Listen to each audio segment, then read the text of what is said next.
The Turnkey Kids podcast is for mature audiences only. Some of the things they say or may not say or do or may not do may offend you, but I think I speak for all three of them when they say they don't give a fuck. Now, coming live from the rabbit hole is the Turnkey Kids. Well, this is episode 8 of the Turnkey Kids podcast, and we are celebrating the anniversary. Oh, should we be mourning the anniversary or not? Right? I don't know if I'm celebrating. I said the wrong word. That is not politically correct, bro. Gotta check myself. Yeah, I think I'll get blacklisted. What is it? What is it? What's the political remembering? I guess. Yeah, remembering 9/11. Yeah. Celebrating. Never forget. Yeah. When it should be either, mourn or investing. Yeah, we're gonna do that. But before we do anything, we're gonna jam it out tonight. Shout out to my boy STB Slim, who actually just shot a video with the legendary Lil Ya from the group UNLV. He's got a new single coming out with the legendary Ice Mike producing it, but this is our single, our song together, a collab from the Children of the Marsh Volume 1 album, The Conjure Cujo, Dvamond Vn The Rvff.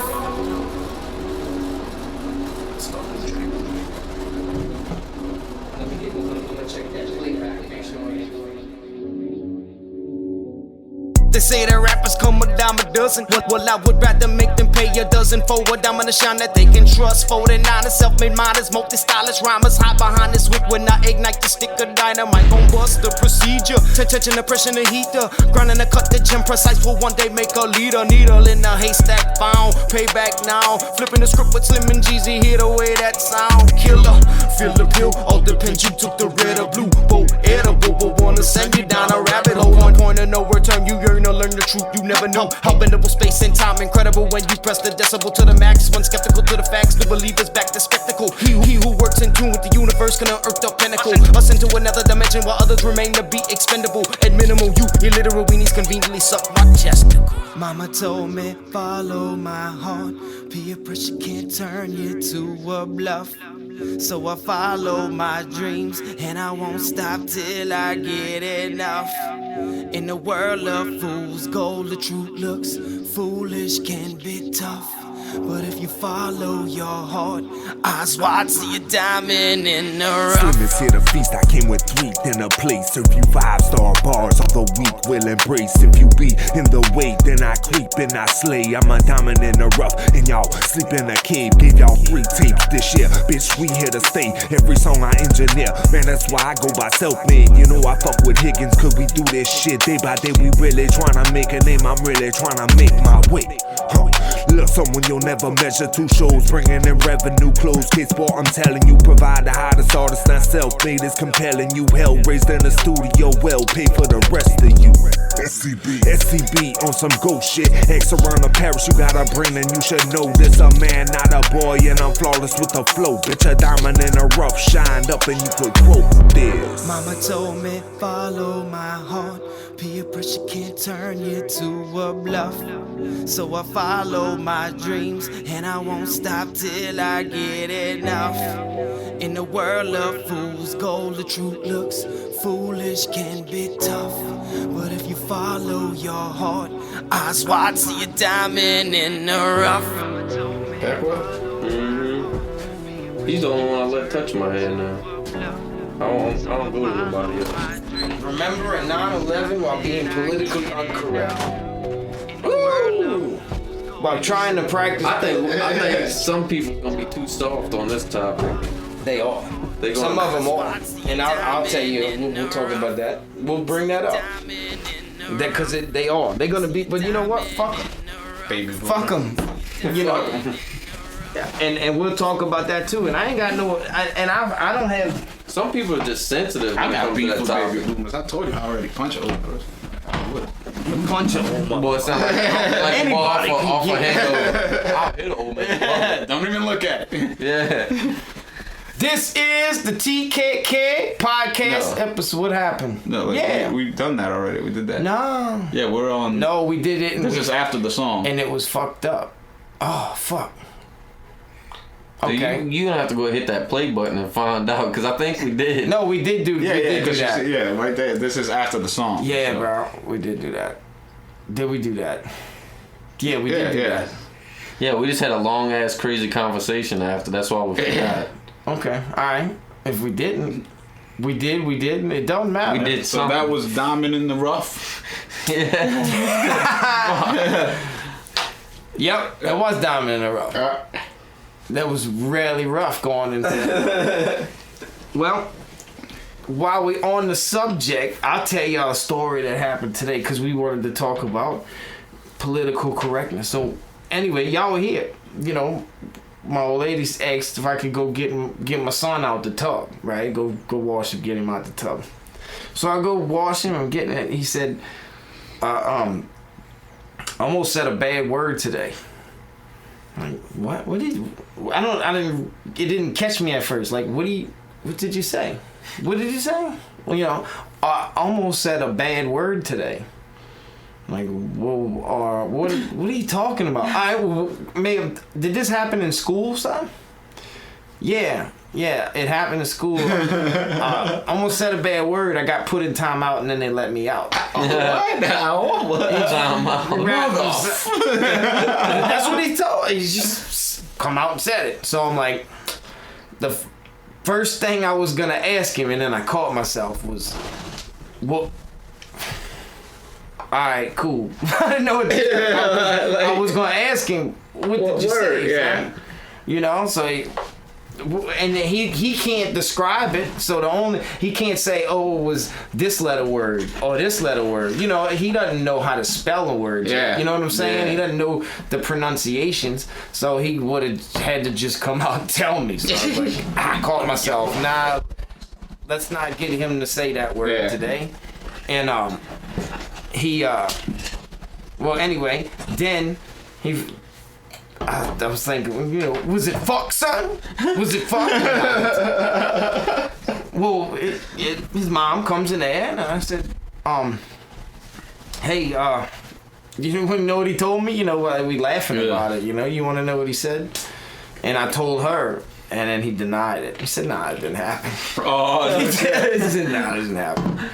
So he was politically incorrect in school today, unfortunately. Like, why would you? I think he was telling the truth. I don't think he made that one up. Oh, no. He was just coming to you in confident. He's like, damn, that's a snitch. Yeah, I mean, right. Maybe. But I could have been ratting myself out if I'd have told her that, because if I'd have told her that, she would have said she wasn't going to blame her. She was going to blame me. You know? He got it from you. Damn, bro. He thought he could tell you. Damn, now I thought we were going to hear what he said. Now me too. I don't know what he said. I'm curious too. Bro, y'all don't get a folder in his book bag that says everything? Well, I get that shit all the time. Oh, your son just hit somebody at school. I'm going to think, alright. But the story's funny because he said, I almost said a bad word, I got put in timeout. So it's almost as if he was in the middle of saying it and she covered his mouth. Well, if I had to guess. That's probably what happened, yeah.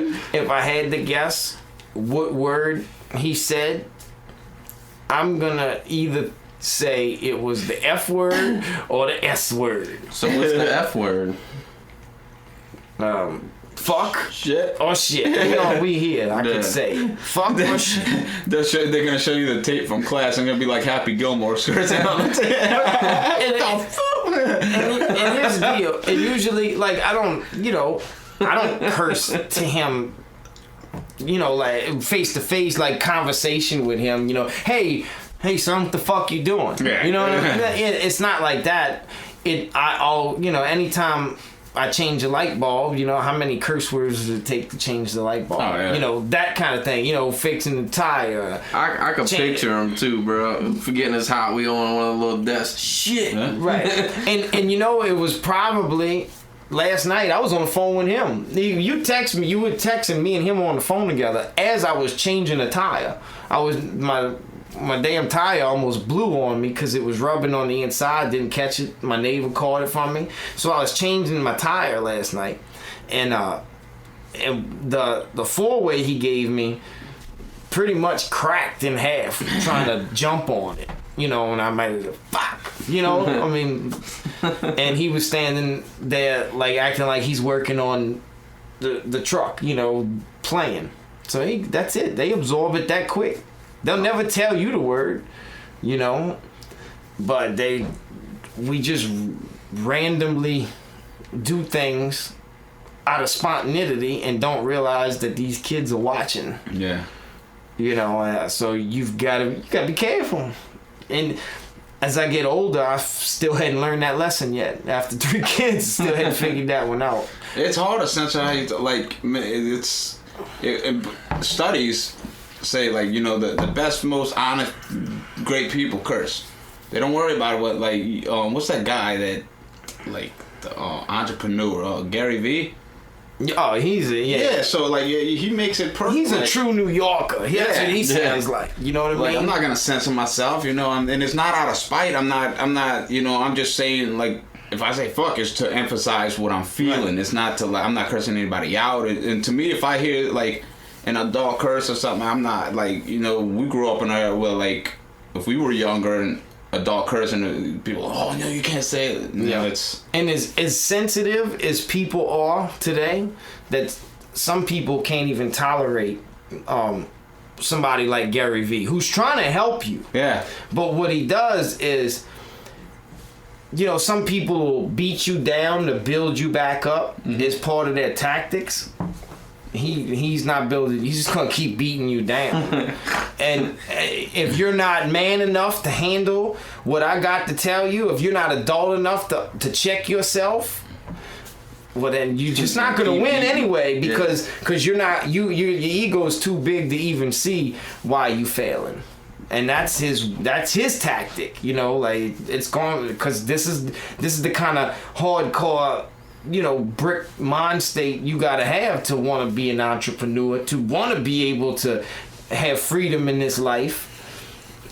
You gotta be hard nosed, because you're gonna fail. You're gonna fail a lot. You're gonna fail often. You're gonna fail. You're gonna fuck up. You're gonna make mistakes. And he's an older guy who's actually jumped on to learning how to master social media, when people his age are like, fuck that. Yeah, fuck that shit. You know, like, forget that computer, but they want to start a business. You know, and that's what he's trying to get. Like, nah, this is what's trending right here. If you're not gonna get with the trend, like, the world is changing. It's changing really quick, and if you can't wake your fucking ass up to the fact that, yeah, it might look silly to you, but the people who you want to buy your product, it don't look silly to, but you can't get past the fact that you feel like a fool marketing yourself that way, that you can't grow up. You know, like, that's it. You can either change or fall behind. You know, it is what it is. Like Snapchat. And look, I don't fuck with Snapchat. Is it still? Yeah, they still got. See, I don't even know. I was thinking TikTok. You know, Musically went to TikTok. Yeah, that's really for the younger kids. But that's the new shit. Like, people are selling that shit on these newer sites. And I started a Snapchat. I could not figure it out. That shit's weird. It's like cartoons. Like, it's weird. It's I don't even just how it works. Like, how to converse with somebody. How to actually. Yeah, I guess because Facebook is the only one that is the way that it is, you know, where you just it easily gets you and connect with people in your area, and it's different with these other ones where you gotta reach out, you know, you gotta grow it yourself and show everybody that you the cool kid in the room. Yeah, you know, and Facebook is more about for people who already know you. Facebook, like, to be social and see where people go. A lot of percentage of Instagram or Snapchat are people on there working. Like, that's their job. So you're gonna deal with 40-50% of people that are just trying to do that marketing grind, that is just copy and pasting, like we talked about. It's a job to them. Right. So you dealing with a lot of fakeness, And Facebook has a lot of realness because it's people you grew up with. Like, they want to be on there. Not a lot of people are on there working like us. You gotta, you know, sponsor yourself. You gotta do all kind of stuff. They'll hide. So yeah, it's a different world, but like it really pays off to know that. But you know, it's just it's a lot of fakeness. And in the earlier years, a lot of these guys who used it and saw it before it blew off, you know, like saw the genius in it before it really took off, and before the guys who administrated these sites were smart enough to understand how much money they can make off of it and how they can trick people, how they can use the algorithms in their favor, not necessarily trick people, but you know, hide posts intentionally, so knowing that you're trying to sell something and they can use, you know, like they can use you for free. You know, you're using them for free. Yeah. You're making a shitload of money off their site and they're not getting anything off of advertising. You know, and then they learn how to use like keywords. Block links. Right. How to ding, you know, like certain things. Would you like to buy? You know, if there's a word, it's little things like that. Those things will ding the whatever automated algorithm that they got, and it'll intentionally hide posts like links for sure.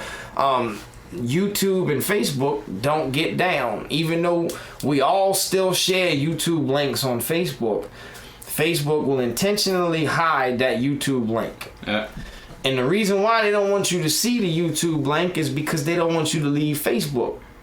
You know what I'm saying? If you click on the link, you're gonna watch that song. You might get in the mood halfway of watching whatever I shared to you to decide that I want to listen to music now. Or I want to roll down this rabbit hole and then just leave them. So they don't want each other meshing together. And then Facebook bought Instagram, and when Facebook bought Instagram, they monetized the whole thing, you know. So a lot of these people that became social media influencers and made a living off of it caught on early on before it got as complicated as it is now. And now that it's complicated, they're using the knowledge. People are selling the knowledge of how to crack these codes that constantly change. Because they're always updating their algorithms. And a lot of these people go to these conferences where Facebook and different sites that they use to make money off of teach them the new trick. But you gotta buy, you know, you're paying them to do it now. You know what I'm saying? These guys are paying big money to turn around and make a little bit from all these other people at a time by teaching them the knowledge that they learned. You know what I'm saying? And it got so big that these guys are conglomerate, independent platforms. Conglomerates, like big Walmart style conglomerates on their own. And they have government power. You understand? Like, they have power to change people's minds and make them think, act, feel, move a certain way. I mean, you look at that, like Kim Kardashian and that family. Yeah, she was on with the reality TV and stuff, but the stuff that she gets her the most, it's her followers on Instagram. Like, she gets paid more than people make in a year for every post she makes on Instagram. Just if she shouts them out, that's it. And she blew up through social media, through Ray J smashing her. Yeah. That's where all of this Kardashian shit started. All this Kardashian marketed shit. that shit. Probably. Yeah. Like marketed the hell out of it. Yeah. But yeah, like getting back to the political correctness. Well, that's where I was going with the social media. How I think that was the launch pad to start this political correctness, you know, agenda. Because look how many people you're gonna offend. Right. Yeah. Because there's so many people that aren't vetted. Like the information, I can just turn around and say whatever I want, no matter whose feelings get hurt. Yeah. And there's no vent to make sure that it doesn't get seen by people that would be offended by it. You know what I'm saying? Mm-hmm. And somebody was telling me, well, you don't want to be not politically correct. You're gonna hurt people's feelings. I said, I'd rather. What would you take? Hurting people's feelings or honesty going away? Because that's what's going on. Is honesty goes away with everything. If you have a political debate, they are not saying what they think. They are saying what their team told them to say to that question to be the most politically correct. If you ever watched the movie The Candidate with Will Ferrell, and they're making fun of politicians, and they say key words that'll click in your mind so you want to cheer and stuff. Like if a politician goes up there and says, well, I don't know if 9/11 really, is what they said. Oh, this guy's un-American. Right. I seen him with a chihuahua and everything, Right. And I think where we're at now is the news had the influence to control, say somebody came out, right, like he said, somebody said something that doesn't fit the narrative that this particular agency or whoever's lobbying this particular channel, because the government controls the media rather than the media used to control the government. The media was the free press, the right to free press, to be able to question the government for their bullshit and call them out. And that's what kind of kept politicians in line from breaking that law. Well, they figured out, well, fuck, we can buy they bought them out to get them to change the narrative. So let's say somebody does come out and say that they speak truth to power that really affects the status quo of what the government wants out. Well, then they had that narrative, they had that agency, that news channel that's able to just make you look stupid, right? Just continue to make you look stupid to change the way you think. Social media created a lot of free thinking. You know what I'm saying? Where YouTube, right? Oh, yeah. YouTube made us change our mind on a lot of shit because a lot of things that people were able to get out that you learned because a guy spent hours in the library, but he lives in the hills, you know what I'm saying? And he spent his time and done his own personal investigation, and there was a lot of truthers out there, but there was no way for them to get their word out. And now now they can just do it. There's probably more in that, you know what I'm saying, and get the whole world to believe it. Well, it's the same thing going on now. I think a lot of these government agencies understand social media, and they're lacing their pockets now because they're independent platforms. Yeah. So they lacing their pockets now now they're silencing and kicking people off. And what works for them is it's not a free press. It's privately owned. It's your house. Homeboy walks up in the house, he starts saying some shit that you don't like in your house. You got the roll, and you could just you just extinguish that motherfucker because he's in your shit. Facebook, every time we go on to Facebook, we walking into Mark Zuckerberg's crib. Yeah. And not only his crib, but I mean the people he sold it to, because he don't even own it no more. I think he just runs it. I think he sold the bitch. Nah. But he the CEO of it. I think the same way I think Steve Jobs sold Apple, but he was in charge of it. Yeah, like really a consultant, but they made it still look like he runs. Right, they cut him a check, But what I'm getting at is saying, so every time we walk into these social media sites that are big, Twitter, Instagram, Facebook, YouTube, which they all can just decide that they don't like what you got to say and kick you off, when the other side can say the same evil things, you know what I'm saying, about you, but they like they're cool with that side. Right. So they'll just they'll let them continue to act the way they act. So it's a bias, and they try to play dumb like they're not being biased, and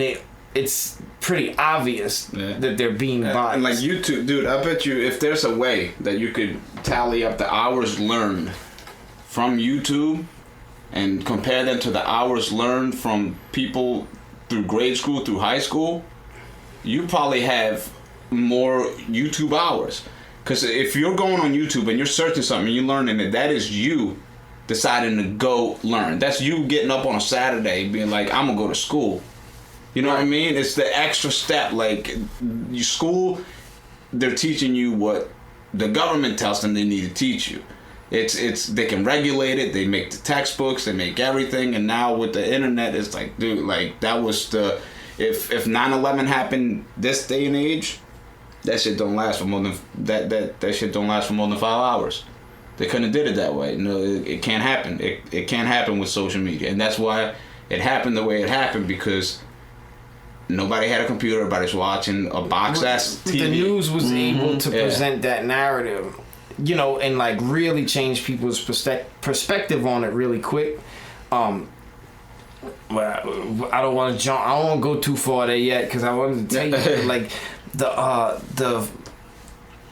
the thing about political correctness is that, like I was telling, they pushing one narrative, so people can't even crack a joke anymore. Nah. The comedians are afraid to say something funny, you know, that they know will get the immediate crowd response, but they're worried about the backlash that they're gonna get on the back end of it from the millions of people that's gonna see it, because all they could do is share it, and you know, one person who don't like it can share it. A comedian should never ever have to feel. You know, they should get a pass on that shit. Oh yeah, dude, like the people you gotta let a comedian be a stand up, they could never make it now. Never. Like none of that. Right. And look, there's always, I mean, anybody can take it too far no matter what, but only if you're looking for it. Yeah, you can tell if it's a joke or not. People just want to be I mean, a lot of the shit's a joke. When it's the one time. You know what I loved about it? Comedy is it was the one time that one person can get up on stage and make fun of everybody in the room, and everybody laugh at each other and hug about it. You know what I mean? You know, because he was able to put it into words. It's not what you say, it's how you say it.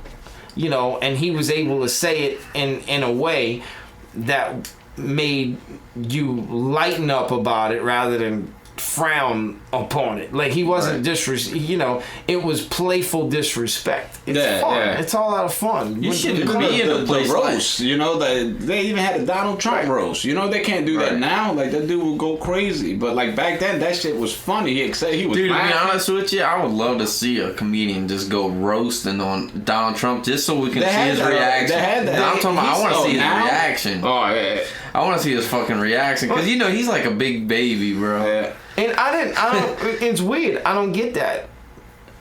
Is that because that's a really complex situation that he won't take criticism from one person speaking, but we're gonna orchestrate a day where everybody just brings you out and sits you down and the whole world gets to watch us make fun of you. Yeah. That's cool. That's some, you know, really unique narcissism right there. You know what I'm saying? Like that. Is it because he knows the world is just taking that as a joke? Like we all joking. You know what I'm saying? Yeah. And it was a chance for him to get in front of the TV. And, it's an event for me. And the guy, there was a guy who was on with The Apprentice, right? That was the show that he hosted. Yeah. And he's a comedian, actor, blah, blah, blah, blah. He was on The Apprentice for a season, and he said that, you know, I mean, NBC, you know, they kind of script everything. So it's definitely, it's a scripted show. Yeah. You know how they would have those meetings in the conference room? He said those were like 3 hours for 5 minutes of footage. Yeah. they would sit in there for like 3 hours just to put this 5 minutes of footage together, and you're in Trump Tower, so you in his house. You know what I'm saying? You wasn't able to put your hands, like you couldn't put your elbows on the table and chill. Like he did not want nobody touching. Yeah, don't touch my shit. It's gotta stay clean. You know, like it's like he has an OCD. You know what I mean? So just to keep the camera on him, so they had all these people in the room. You might get a flash drive of your face, but just to hear him talk and say, you know, I guess whatever they did, that's when they fired motherfuckers, I think. They say you fired and shit like that. But he, you know, he just showing that he was he didn't shit on Trump. He didn't disrespect him. He's just saying, like, you know, he's got some. It's just that's his way. You know, that's his personality. He's obviously got some kind of OCD. Yeah, and they respect, you know, I respect the fact that he's able to just say whatever he, you know, he's not afraid to say how he feels. He ain't afraid to say how he feels, but you can't say nothing to him. Or like his whole ego just takes over. Yeah. Now I guess it went too far. Yeah. It just like if somebody's like OCD, orange colored dick, like you know, you can't say that. Right. And maybe that's what it is. He could be so offended by it. What I'm saying, he's kind of a hypocrite. Right, because he can shit on somebody else. Yeah, but you can't shit on him. Like you can't. Don't diss if you can't. That's a dude that'll go punch somebody, and when he sees that they didn't get knocked out, he just runs behind his friends. Right. You know what I mean? Like Well, and not only that, but he's like I said, he can't take. He can dish it out, but he can't take it. The people who are watching that say they want to get his rocks off, so they're gonna continue to, you know what I mean? They'll continue to butt heads with him just to get the attention. Yeah, and he won't because he's the president of the United States. That's one thing he's got is no chill, bro. Right. Nah. But the things that he tweets, some of the shit that he tweets is like, damn, bro, why? You know, you didn't have to say that. Yeah, like he gets to just kind of go off the rails. Yeah. And say shit. So much so you know he don't even proofread half the shit. He got, like, man. Presidents back in the day were able to just, you know, like they wanted to say something, but it was always that advisor right there. Exactly. Well, I don't think you should. And you know he's got that advisor. You know his team is like, dude, this is you don't want to do this, and he's like, hey, fuck you guys, and probably runs to his laptop and there's nothing we can tell. Like, this is a guy no one can tell anything to his whole career. I mean, no doubt he's got social media handlers. Oh, Let's put it down. Oh yeah. I'm sure he's got social media handlers, and like they loosely vet what he says because a lot of the shit gets clear. But I've heard that he's tweeted stuff and it got deleted after. Yeah. But it's kind of hard to hurry him. Right. I don't follow. They got people who follow him just to screenshot what he. But they don't do. That'll probably be his team. Like, Jesus, we just changed the password on this dude and he got in again. Like, he's probably it's funny. It's is he the biggest Twitter follower in the like? Is he the biggest Twitter handle in the world? He's got to have the biggest Twitter handle in the world. I don't think. Yeah, I mean, follow. Yeah, like I mean, at least top 2%. You know, like up there. But I mean. I don't even follow his ass. And I think, people who don't fuck with him, who hate him, follow him. Because they can't wait to see what he's got to say next so they can use it as ammunition. You know, and he might be just doing that strictly for that following. Oh, he knows exactly. Oh, he's not a stupid man. He ain't stupid at all.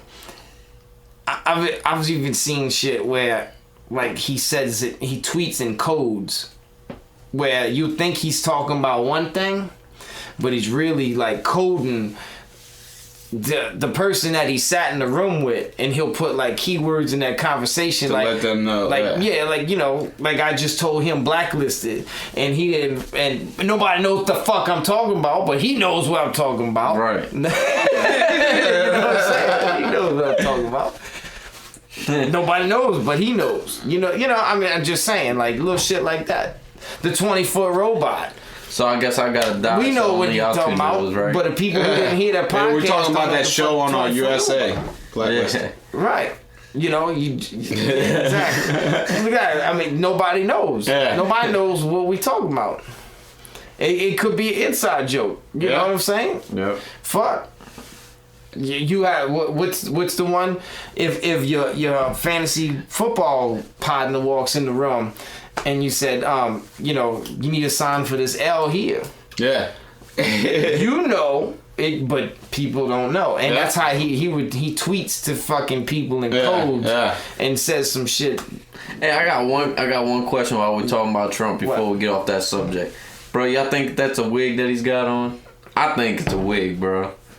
It's probably one of the first. I think implant thing. You think that shit's real? I think it's a rug. I think it's probably one of the first hair implants. It's fake but real. Like it's probably a wig that can't come off somehow. You know, like you got that hot glued on. Yeah, that shit is weird. Yeah. It's just it's his style. He likes that shit. Yeah. Some people think mohawks are weird. Some people love them. You think that girl's really attracted to him though? His wife? I don't know. I don't know, bro. She thinks she's got to see as a money bag, bro. There ain't no way she's attracted to him. Do you think that she may have? You know, he might be a charming. He probably charmed the shit out of her. You know what I'm saying? He's got money. He can get whatever. The only thing I can see him doing is piping her down. That's the only thing, bro. There ain't no way she's attracted to. Yeah. I mean, he might be slinging that donkey. He might have fucking 12 inch. He's gotta be. I mean, he's gotta. A girl will be wrapped up by something. He probably keeps a couple of blue things in his pocket, ready to go. Right. He may, but what I don't know. Might have just grabbed her the right way. The dude's worth millions, fucking millions. But that's what I'm saying. Dollars. She only sees a money bag in him, bro. Right, because she's a model. Exactly. You know what I mean? She's a famous model. Yeah, she immigrated here.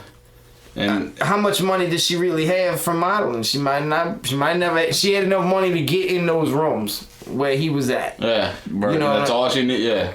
Just enough to get around the power players, and he took her home. I don't know, bro. If I had to guess, I would think that I don't think she's very happy with the situation, but you know, he's the breadwinner, he's the man in the house. He wanted to run for president. She was doing just fine with him being the apprentice. Yeah. You know, like she was just fine with that shit. She was able to keep her quiet life and raise her kid. Now they're like sometimes I wonder. They're the biggest reality show. Fuck the Kardashians. The Trumps are the biggest reality show in the world. And I think that's all a lot of say, because you could tell, like, when you're around people, like when you see them, how like they feel. You like, okay, Obama and Michelle.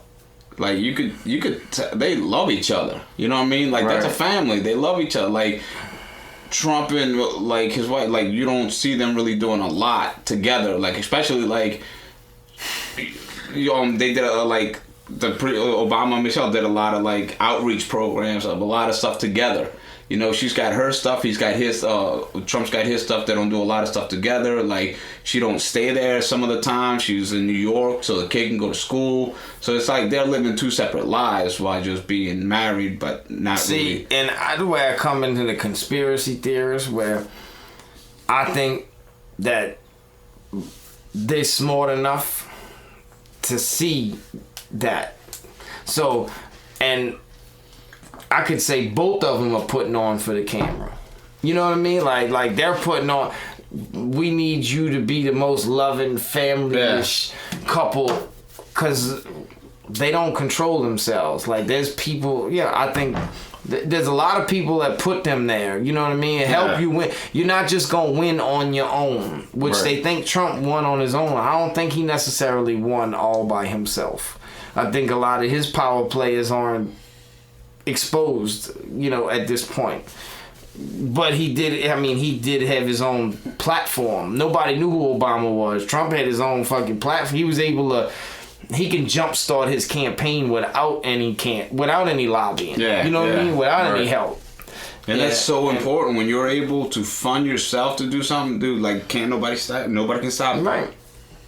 And but I was saying, like, them not showing up for the cameras and not being lovey-dovey in front, that doesn't mean that they're not. It just means that that's what they want you to see. You know, they know when them cameras are on. Now, don't get me, you know what I'm saying? They know when the right people are watching. Yeah. They vets at that shit. So I think, fuck, you could talk. They said Obama's a fucking fruit.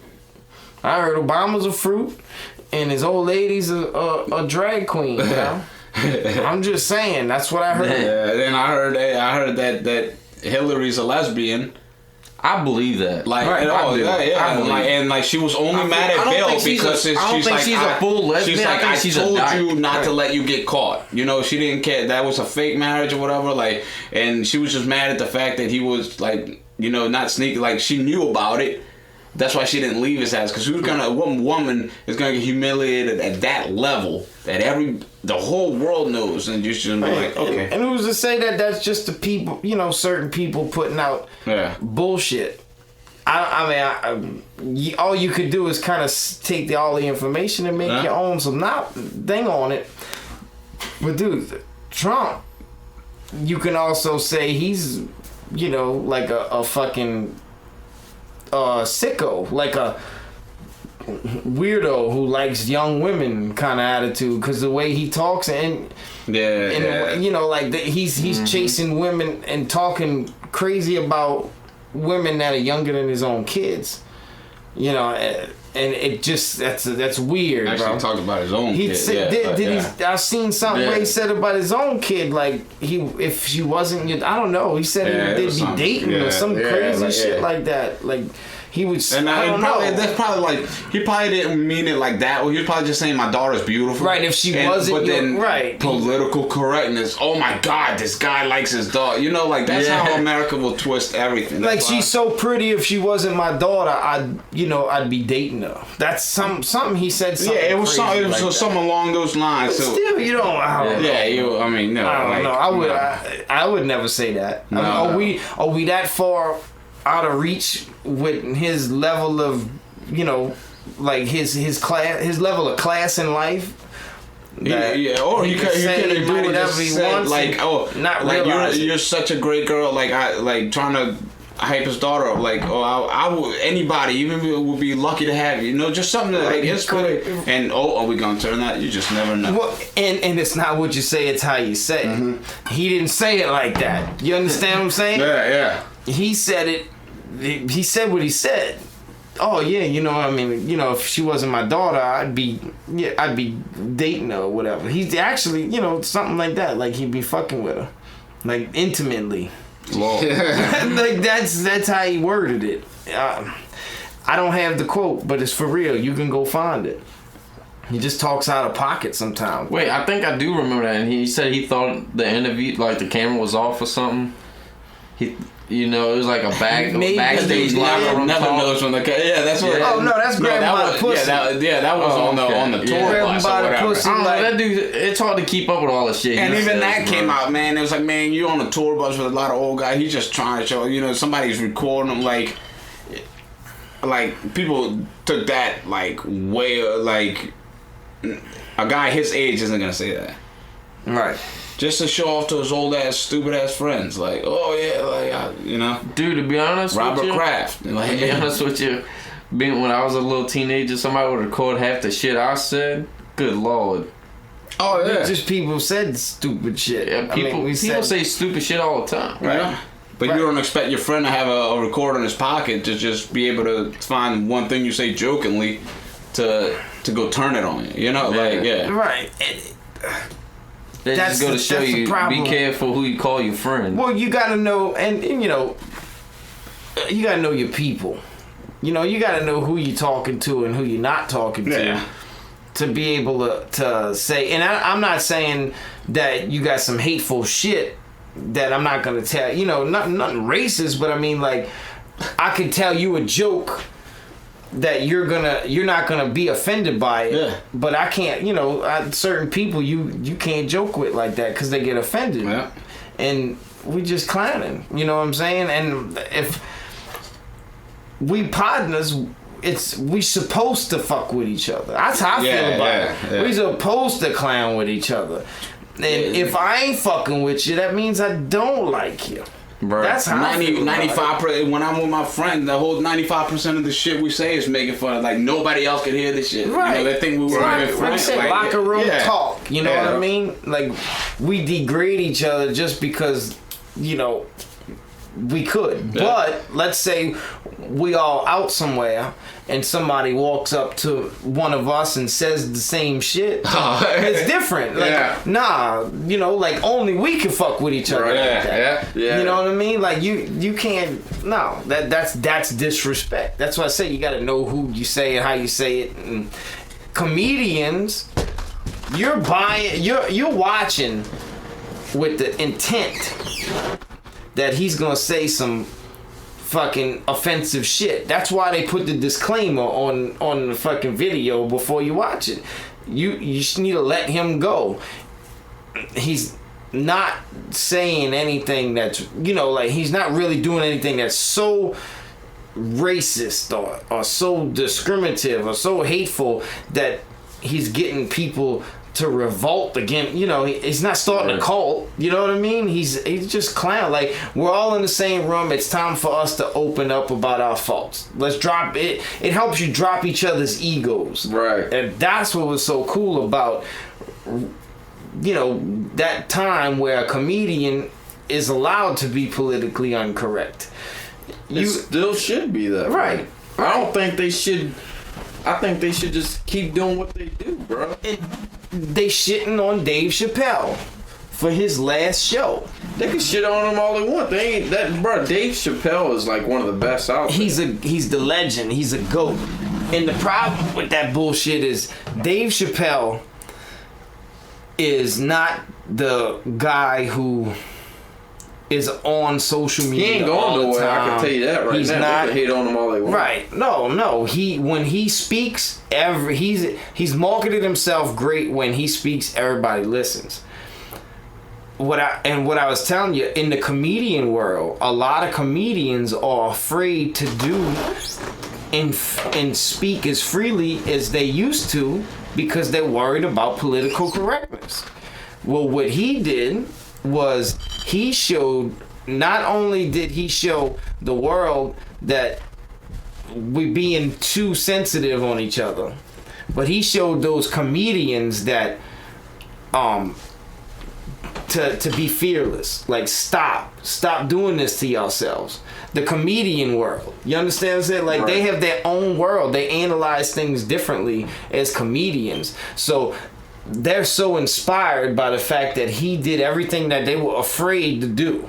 And I think that shit's that narrative is gonna start to change, where people are gonna be able to open up and just kind of, speak a little more freely and have fun. Like, it's not hate. Like, why are y'all destroying comedians? Because he loves what he does with a passion. Mm-hmm. Like, we grew up listening to hip hop. We love hip hop. It was like 90s hip hop.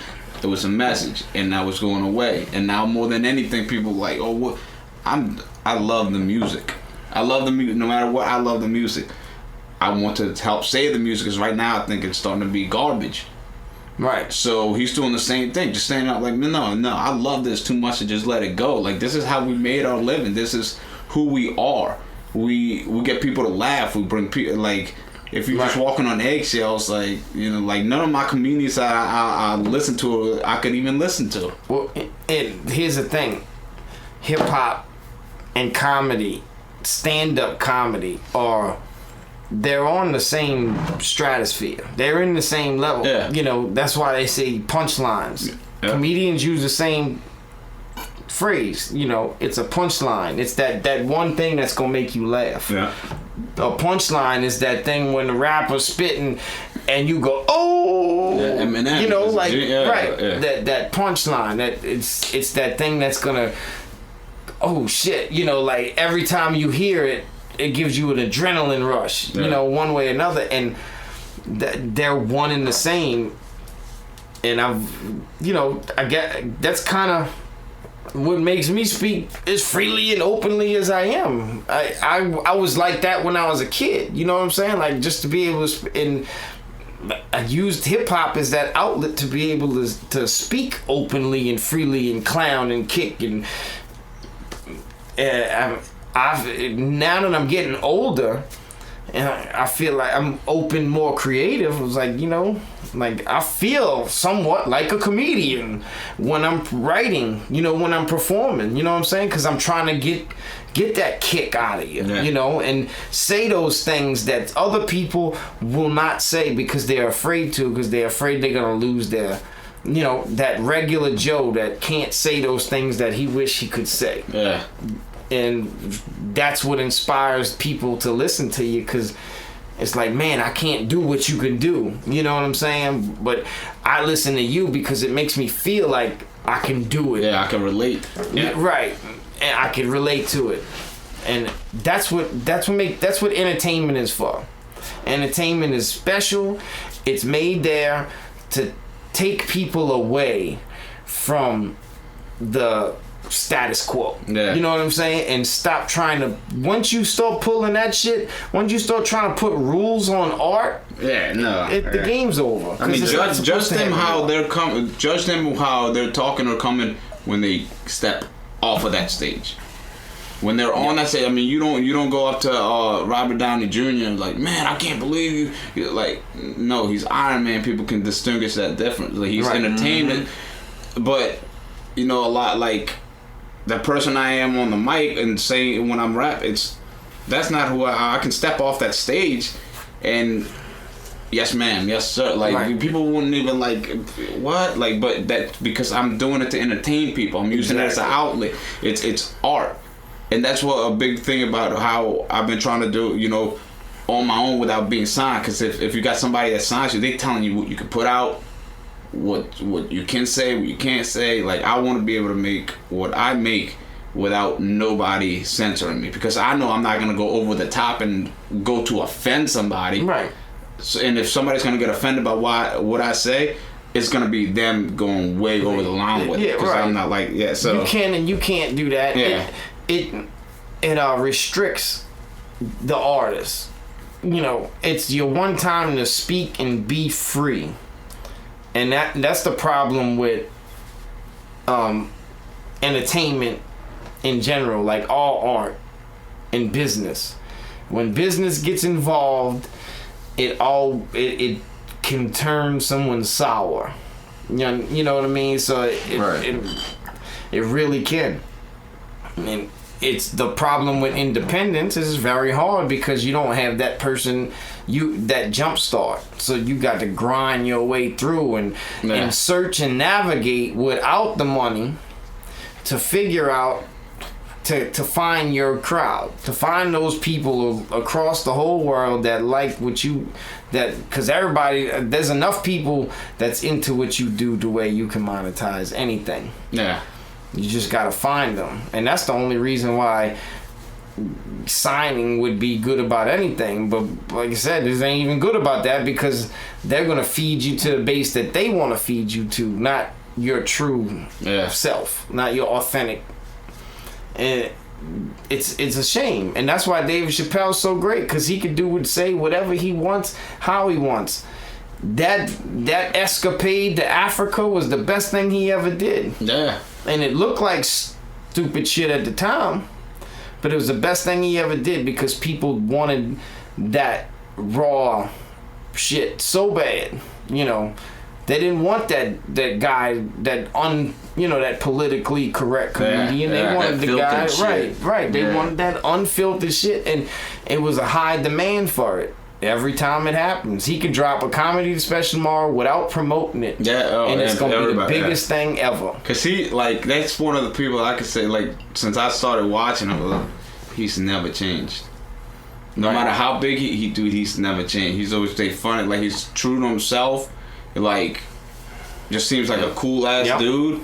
You know, he never let that shit change him. Like, never got. And to like you saying, there's people on stage like we know when you walk on that stage that we came to watch you perform, that you're doing your best to make us, you know, feel entertained. Like, make us like what you have to, that you you know, the homework that you did at home, everything that you've done to make this stage presence is what you've done to just entertain us.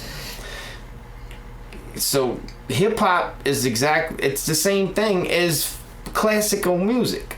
You know, you did your homework, you came up. So the problem with hip hop, it has the ego. Some rappers don't understand how to distinguish the fucking difference. They really don't. Right. They don't get it. You get off stage, you go shake a motherfucker hand, and you know he try. You could tell when somebody's just acting like an ass, bro. Yeah. Just acting an ass, trying to play the whole part in front of everybody. When, like, come on, bro. You know, when you got a fan who came out the way to come see you and show you love. Yeah.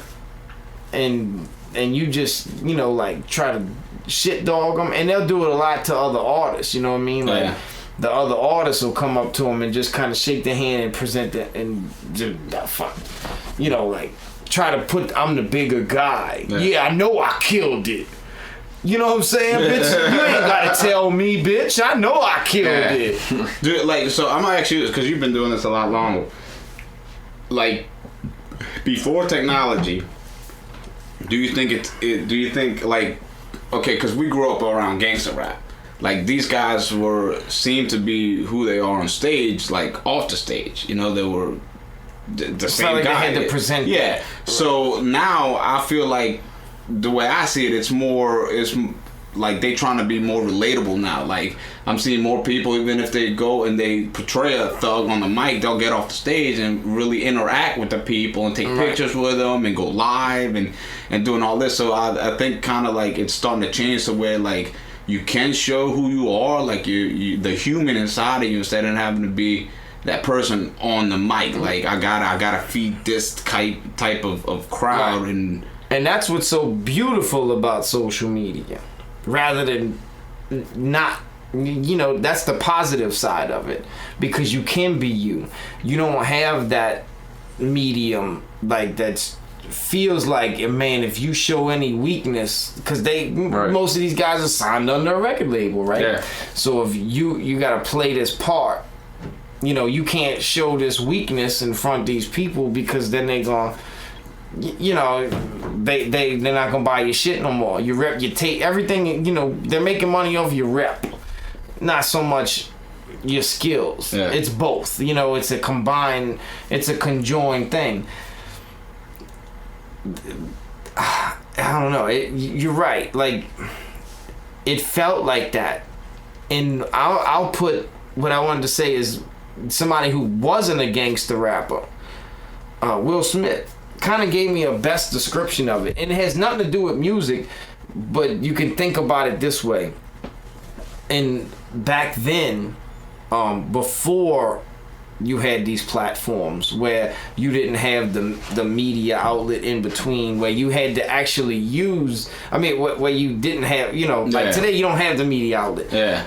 You don't need them. You can just go right to your shit, right to your phone, and tell the world, everybody, everything you want to say. Well, anyway, you needed the news to get there, so that took time and effort to put out your statements.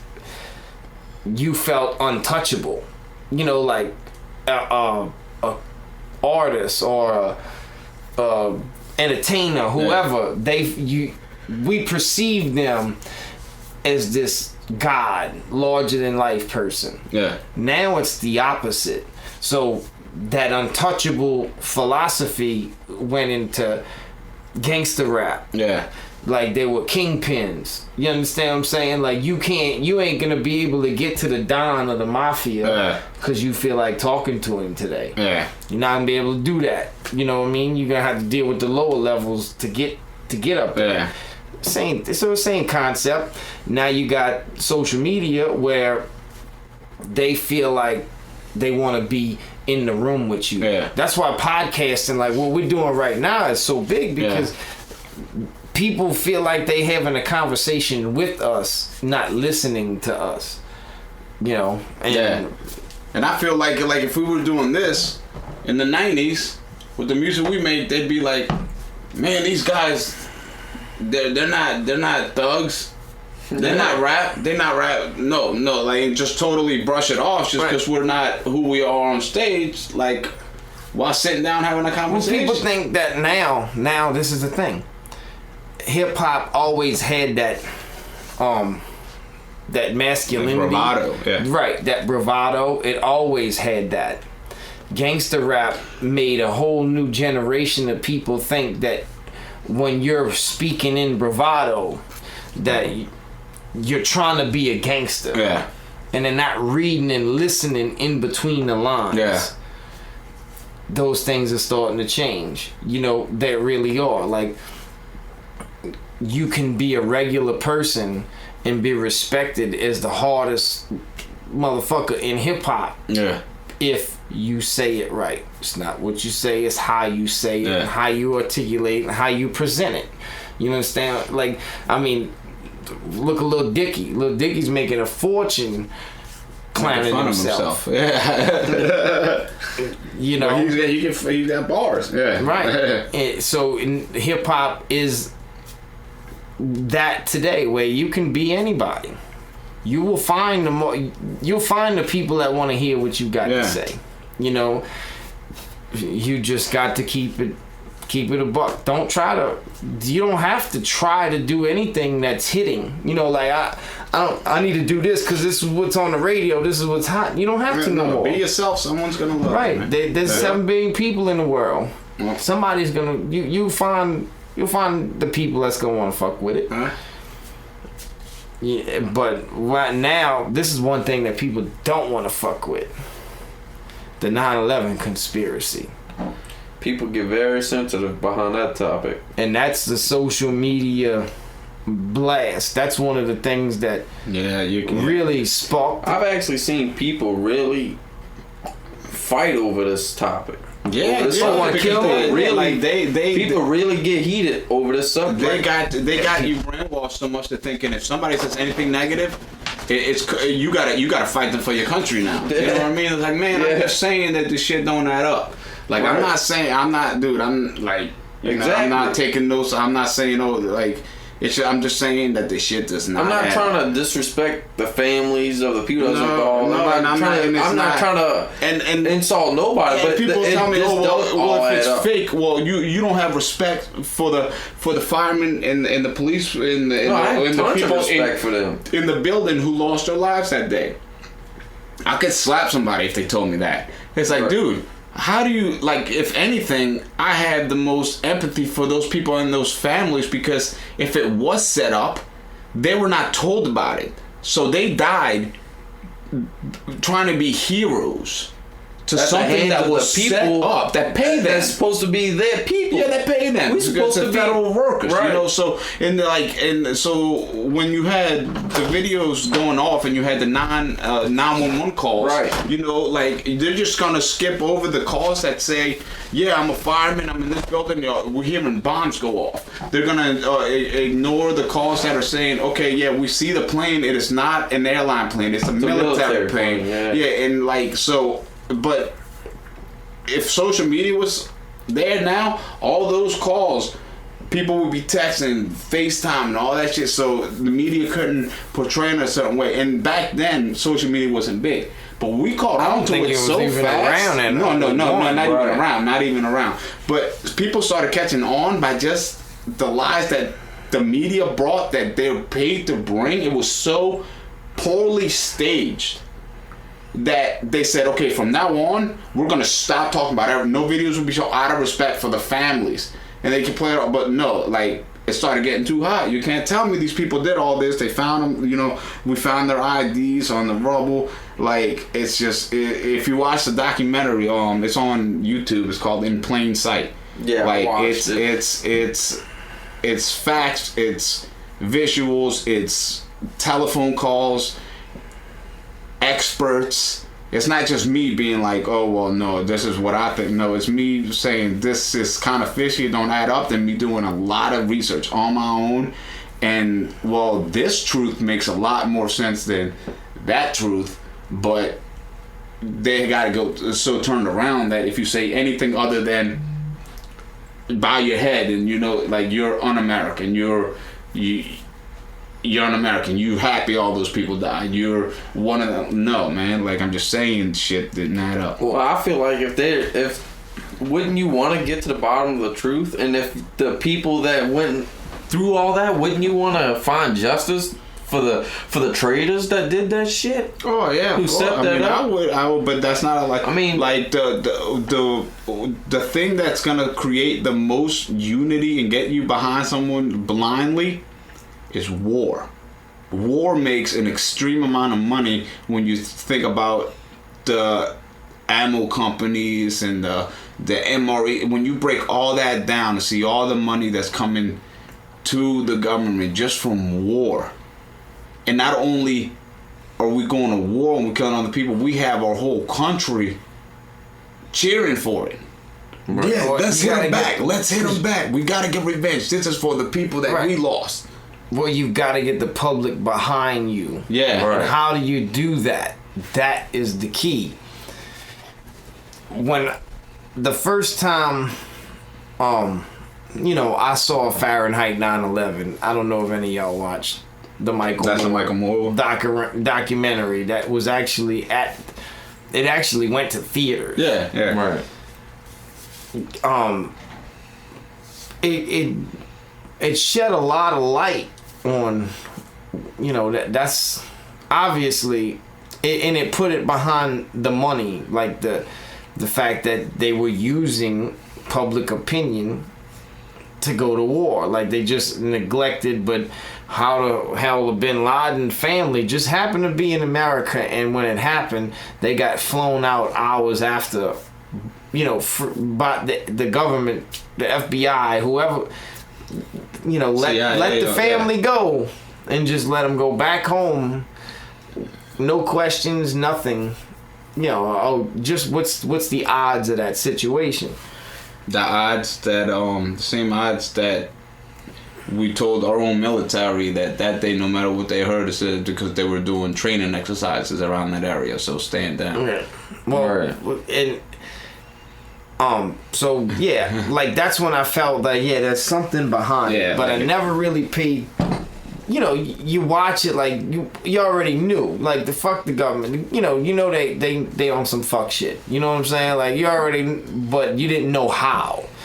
You never trusted them, but you didn't know why not to trust them, and that you just in intricate detail, and it's one of the biggest scams. It's got to be the biggest scam in history of mankind. Yeah. To me, and this is why. Well, I've never been felt, like as a conspiracy theorist at all. And shout out to my boy Cordon, because he's the one who put me on to this shit. Because he lives in Cali, and he was actually he did time in the Navy. I had a military guy put me onto it. Yeah. Well, he told me some shit the other day, because he listened to our podcast and he seen us finally listen to it, talk about us doing the conspiracy shit. Yeah. And he's laughing about it, because he was saying that when I feel like I want to conversate with y'all. I got so much to say, and I can't say it because I'm listening. Yeah. Well, he's the first one to actually tell me, bro, did you ever watch that shit on YouTube about the fucking 9/11? Because I think I was telling about Fahrenheit 9/11. We told my government shit, and he just like, bro, go type this in, and I typed it in, and at that I was fucked. He fucked me up after that, because I started watching like, dude, this makes way more sense than anything that they told us. What was it that you typed in? It was probably in plain sight. 9/11 conspiracy. That was the biggest one. They had these 10-minute videos, 9/11 conspiracy, where they just kind of lay it out in front of you, and it was really where they put the Illuminati twist on it, where this was like a Christian plan. This is like something, a new world order, right? Exactly. Controlling, the currency, everything, the infrastructure, the stuff, the resources, everything. And like when I would present it to it, it was the same thing. I was working. It was by a coworker that was new, and he was been at war. He went to the army, and he was a real cool guy. So like a few weeks went by, and we got to the point where we were friends, and we were working together. He's like, man, watch this. Like he had DVDs in his bag. He made copies of it. He would give everybody he met or his friends this copy of it. And I was like, oh. And then he started telling me about it, and I laughed because at that point I didn't understand. I didn't feel like I do now. I was like, that's stupid. Like, what? No, like, so, but he was like, no, just, and then I started thinking, well, he was in the military, he might know some stuff that I don't know, and if somebody's this passionate that is giving somebody else, this burning CDs, giving, like, I'm gonna watch it, he's my friend, so I watched it. It was in plain sight. I watched it while we were at work, and I was like, wait, what? I was like, this shit, and I thought I was gonna finish the video and be like, that's stupid. It don't make no sense. Like, there's too many. I was like, dude, there's not one thing I saw in this video that does not make sense. It answered all my questions that did not make sense. So I went from that. Then I watched the Obama deception. Then I watched the a whole like documentaries and stuff. And just everything you read, you find out for yourself that you'll never hear from TV makes so much sense. Like if somebody told you, well, what if you, like Cat Williams actually has a comedy special where he's like, what is the Afghanistan or Iran? What's the army look like? Right, a bunch of dudes in flip flops and tank tops. Like, what if I told you that's not the army? That's just guys trying to stand up because we're coming and we're the terrorists and we're killing them, and they just trying to do what they can to keep us out. A little small militia, because they don't have an army. What if we're there just to kill them, have our people behind it, just to steal the resources that we can steal? Right. Like it's a monopoly move. It's a power move. But think about it like this. All right, say like we have this such big infrastructure, and we need those resources. I mean, hey, it's survival of the fittest.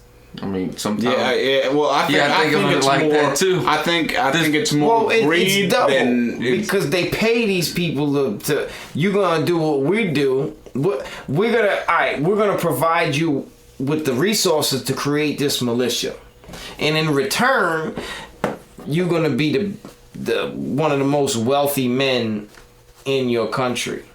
You know what I'm saying? Right. And that's we formed the people that took us. We formed the Taliban. Right.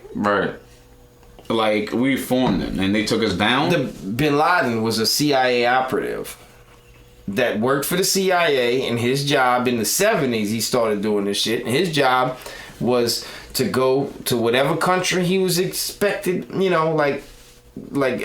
told to go to, create havoc in the world in that particular area, because the Americans wanted to come in and control a resource there. You understand what I'm saying? Yeah, so and they put it on the wrong face. You ever seen that movie Iron Man 3 where they had the Mandarin, and everybody blames the Mandarin, and then Iron Man breaks into the house, and he's approaching the guy, and the guy like talks in a British accent, like he's not the guy who, he's like, no, like they just paid me, I'm just an actor, and it was the people working for their own government that put it on him, like they were using, and it was a war like that.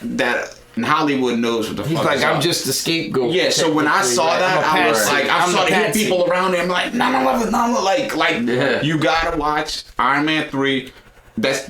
That whole, if people, I'm sure everybody's seen it. When they hear it, like, that makes sense.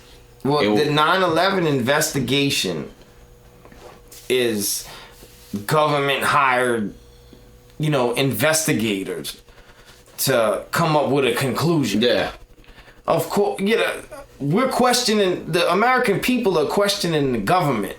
Yeah. So they hire some investigators to figure out what happened. That work for the government. Yeah. I mean, right. At the end of the day, you're gonna get you're gonna get what you got to say. Yeah. Well, the rabbit hole in this thing runs way fucking deeper than any rabbit hole of all the rabbit holes of the rabbit holes of the rabbit holes. Nobody knows exactly what hit them fucking towers. People, yeah, dude. There's even things saying that was holograms of fucking, but it was really rockets. No, Well, something fucking hit the towers, and the towers really came down. Well, right, no, but it was missiles. When I could even see how people can be like, man, these guys are stupid. But when the plane is right before the plane hits the building, if you pause it and you watch it in plain sight, I keep saying this because I want people to go watch it. Like right before it hits the building, something shoots out of that plane and hits the building before the plane hits the building.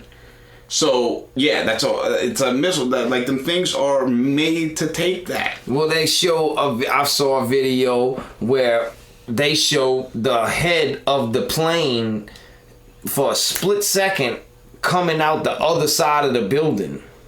Not smash. Right, like the head, like it was like a glitch in the hologram. Yeah. And it was basically.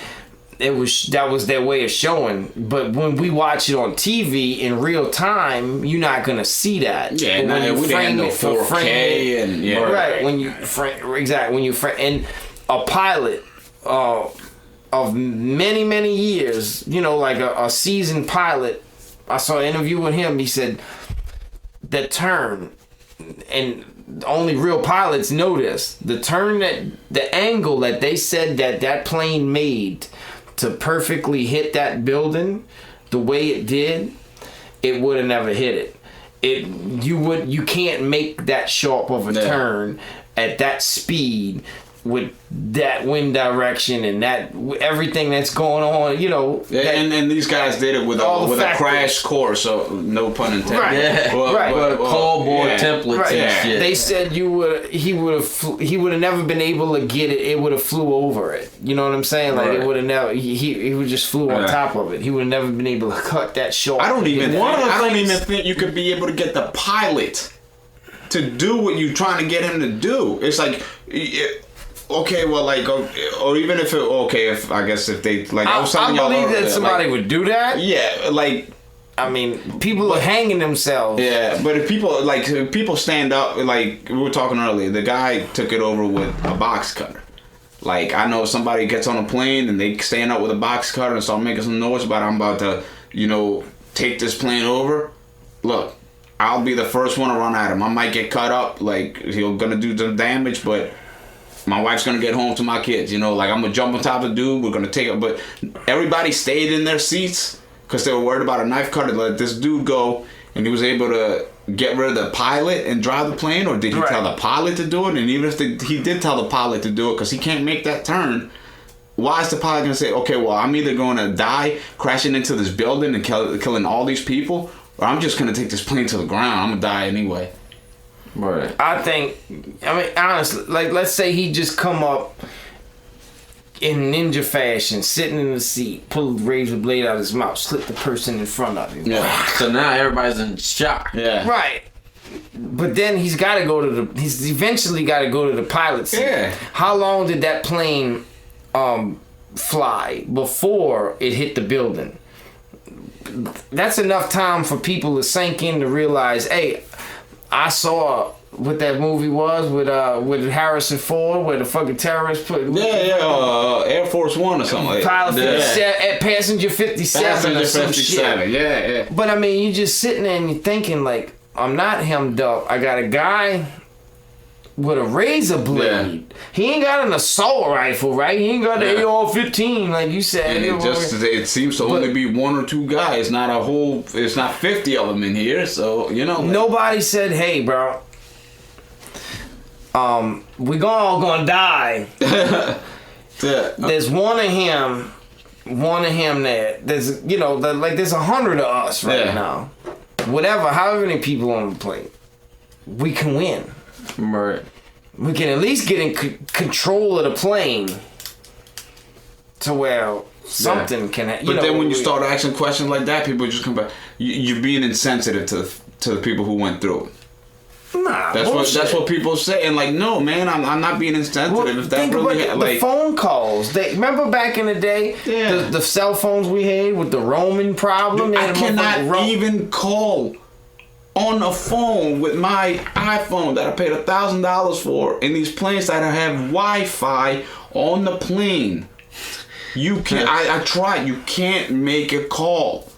You can't. And everybody who's people might be mind blown right now, be like, "Oh, this dude's too," and they'll think back when they try to use a phone when that plane went right in the sky when it wasn't on takeoff, like on an angle, and they'll realize, shit, you can't use a phone.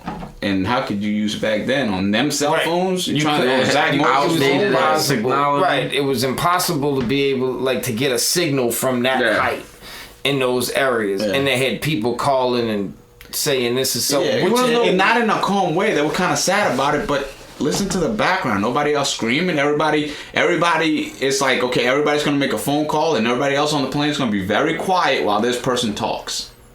The part of the conspiracy that where I felt the government was lying, it wasn't the towers. It was the Pentagon that caught my attention mostly. Like, dude, everything about that picture just does not add up. It's almost like they didn't even put any plane wreckage. And then if you look at the picture, you could see rooms, and one of them has a book stand with a book on it, with not even touch. Right. And there's no black box there's nothing. There's like a gas station across the street. And all the cameras they have on that building. Where's the footage? No footage. They have a gas station across the street that had a surveillance camera that had, like a shot of it, and they went over there and confiscated the footage right away. Yeah. Right. So there's like key players behind this conspiracy. Now, the rabbit hole. Behold the Pale Horse author, William Cooper.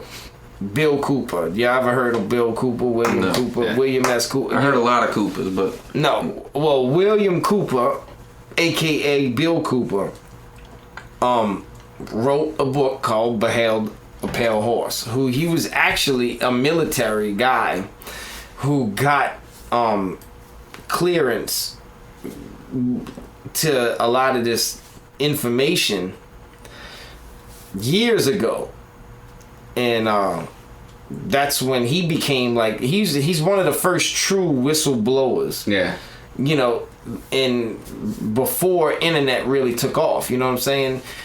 He actually wrote this book and got him a lot of attention, and he was he was in the military. Blah blah blah. Well, he explains all his shit in his book. Well, a lot of people, will say, "Oh, he's full of shit." He's just a guy making a bunch of money off of these conspiracies. Back then, he was just a guy who, he's the first crazy person to blow his horn like that. You know what I'm saying? Before internet. Well, in June 28th, I'm gonna show you this. This is June 28th of 2001. He had a radio show in Arizona, where you ever heard of Coast to Coast? You ever listened to Coast to Coast AM? Yeah. He kind of had it was a local show. He had his own website at the time, so he had a little internet. He did have a little internet thing going, but you need to watch this video, and I'm gonna send it to both of y'all. And it's an audio of his show on June 28, 2001, where he talks about something big's about to happen. Predicting it, yeah. And what he was saying, and he brought it, Bin Laden. He put Bin Laden in the picture. And what he was saying is that, seeing, like, at the time, because I'm sorry, Bin Laden was accused of attacking a Navy ship when Bill Clinton was still president in like 98, 99. One of the late, terrorists attacked a Navy ship and blew it up, blah, blah, blah, blah. So he was the most sought after terrorist in the world at the time. Yeah, he was before the shit happened. Yeah. CNN had an interview with him in June in a cave in fucking Afghanistan. Think about this. He's the most sought after terrorist in the world. CNN finds this guy, sits down, and has an interview with him in a cave. and he tells his story. He starts talking this anti-American bullshit. Nobody got it. Nobody saw it. Like, okay, if you go take a selfie with the biggest fucking most wanted man in the world right now, because you saw him walking down the street, what you think they're gonna do? Start asking questions. They're gonna come. Find him. They're gonna come get you. They're gonna waterboard you. They're gonna try to kill you. But what if you got a CNN badge? Then leave you alone, or This motherfucker I have to get one of those. So, but he said, let's put this into perspective. He said, forget the FBI. He's not only wanted by the FBI, but all the other intelligence agencies across the globe are looking for this dude. But CNN can find him in a cave and let you watch him talk about this anti-American propaganda, and you're gonna, everybody just, you know, wow, man, that's great journalism. You know, that cave scene is actually in Iron Man. When the Mandarin is reporting to America from a cave while they looking for him and being like, he was talking to the president at the time in the movie, and he was like, oh, well, I'm gonna do this at this time, and he's blowing up, and like they looking for him, but he's got a camera and he's recording, like, so everybody's like, man, this is such a good movie. Just imagine something like this happening. Oh, yeah. So what if they just doing the blueprint on the movie? Hollywood likes to put truth out in plain sight. Certain directors will do it and they'll poke fun at the American people. Yeah. Because they don't see it. And it is exactly what I'm saying right here. Nobody even gave a fuck that, the CNN reporter can go chill with this cat. Alright, so let's move forward. 9/11 happens. This is June 28th of 2001. 9/11 happens. Last year, I listened to, it's on YouTube, God bless, it's still there.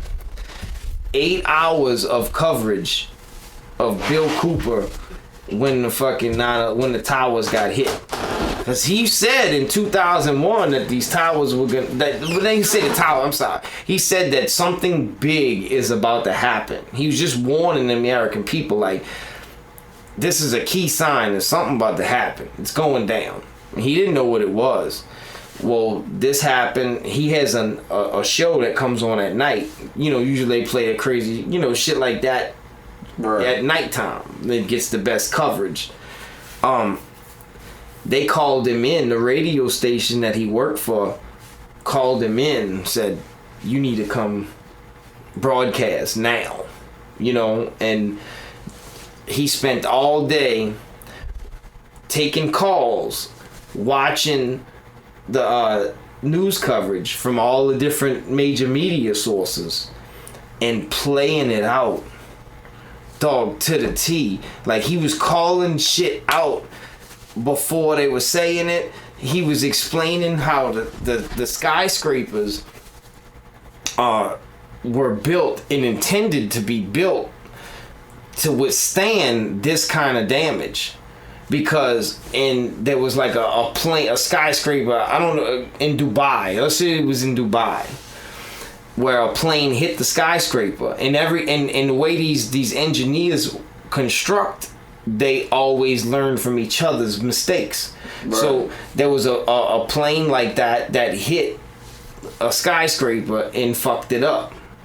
So they built these skyscrapers with the intention of being able to withstand something like that, because they know that there's human error. I mean, you're flying, planes fly over New York City, so there's human error where something could hit it, and if it does hit it, if it fucking collapses and falls over, it's gonna fuck the whole city up. So they have to build these things, like the steel that was built in those rafters, the steel on top of the cement, and this is as this shit's happening He's telling people this shit. Like, this is bullshit. There's no way that fucking plane, that building's gonna fall over that way. And not only, I think he even said the coverage starts before the second one got hit. So he's watched, you know, like he got called in, he's talking about this shit, and then the second one gets hit. And he's talking about the buildings falling down and how they're imploding on themselves. Right. And it just doesn't demolition style. You watch any demolition of any building, it comes down the same way. He's saying, but it even gets better. And not once did he talk about the interview that he shit on CNN for the Bin Laden thing. He kept it fresh. As we watching this, you know, like he's watching the news. He said in Bin Laden, that like a couple hours after it happened, we've got confirmation that Al Qaeda and Bin Laden's taking credit for the attack. And he's like, well, where are we getting this confirmation from? Yeah. Like, where's the proof? Did he come out and say it? Okay, no, track the media source. I said it and go get him. Yeah.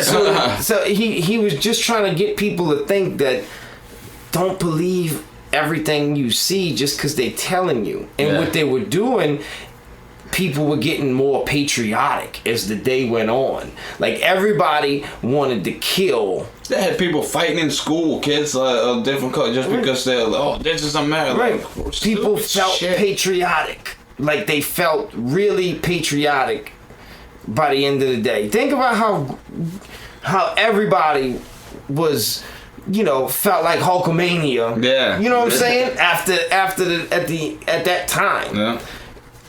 I get deeper into conspiracy. Who won the Super Bowl that year?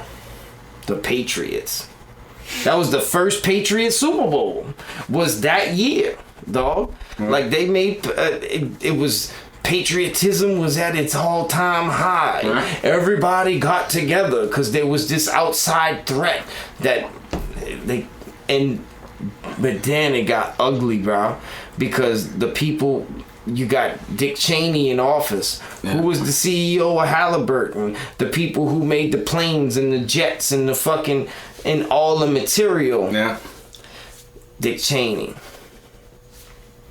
That enough right there is enough to tell me that's, you know, y'all played us, bro. Coincidence. Yeah. So instead of getting mad about why everybody got killed, you know what I'm saying? Instead of getting mad about us being just anti-American, about the people who got killed, how about we look at it this way? Yeah, don't fucking check me, because I was at home watching that shit like you was. Yeah. Alright? So the person like Dick Cheney, who's supposed to be a motherfucking patriot, monetized the war for himself. If he was a true patriot and he made motherfucking tanks, he would stand down and say, I can't do this because I'm, you know what I'm saying? I work for the government right now, and it's just not right morally for me to monetize this motherfucking shit. It's not right for me to do it, even though I can do it. It's not right. I stand down. You know what I'm saying? Like, no.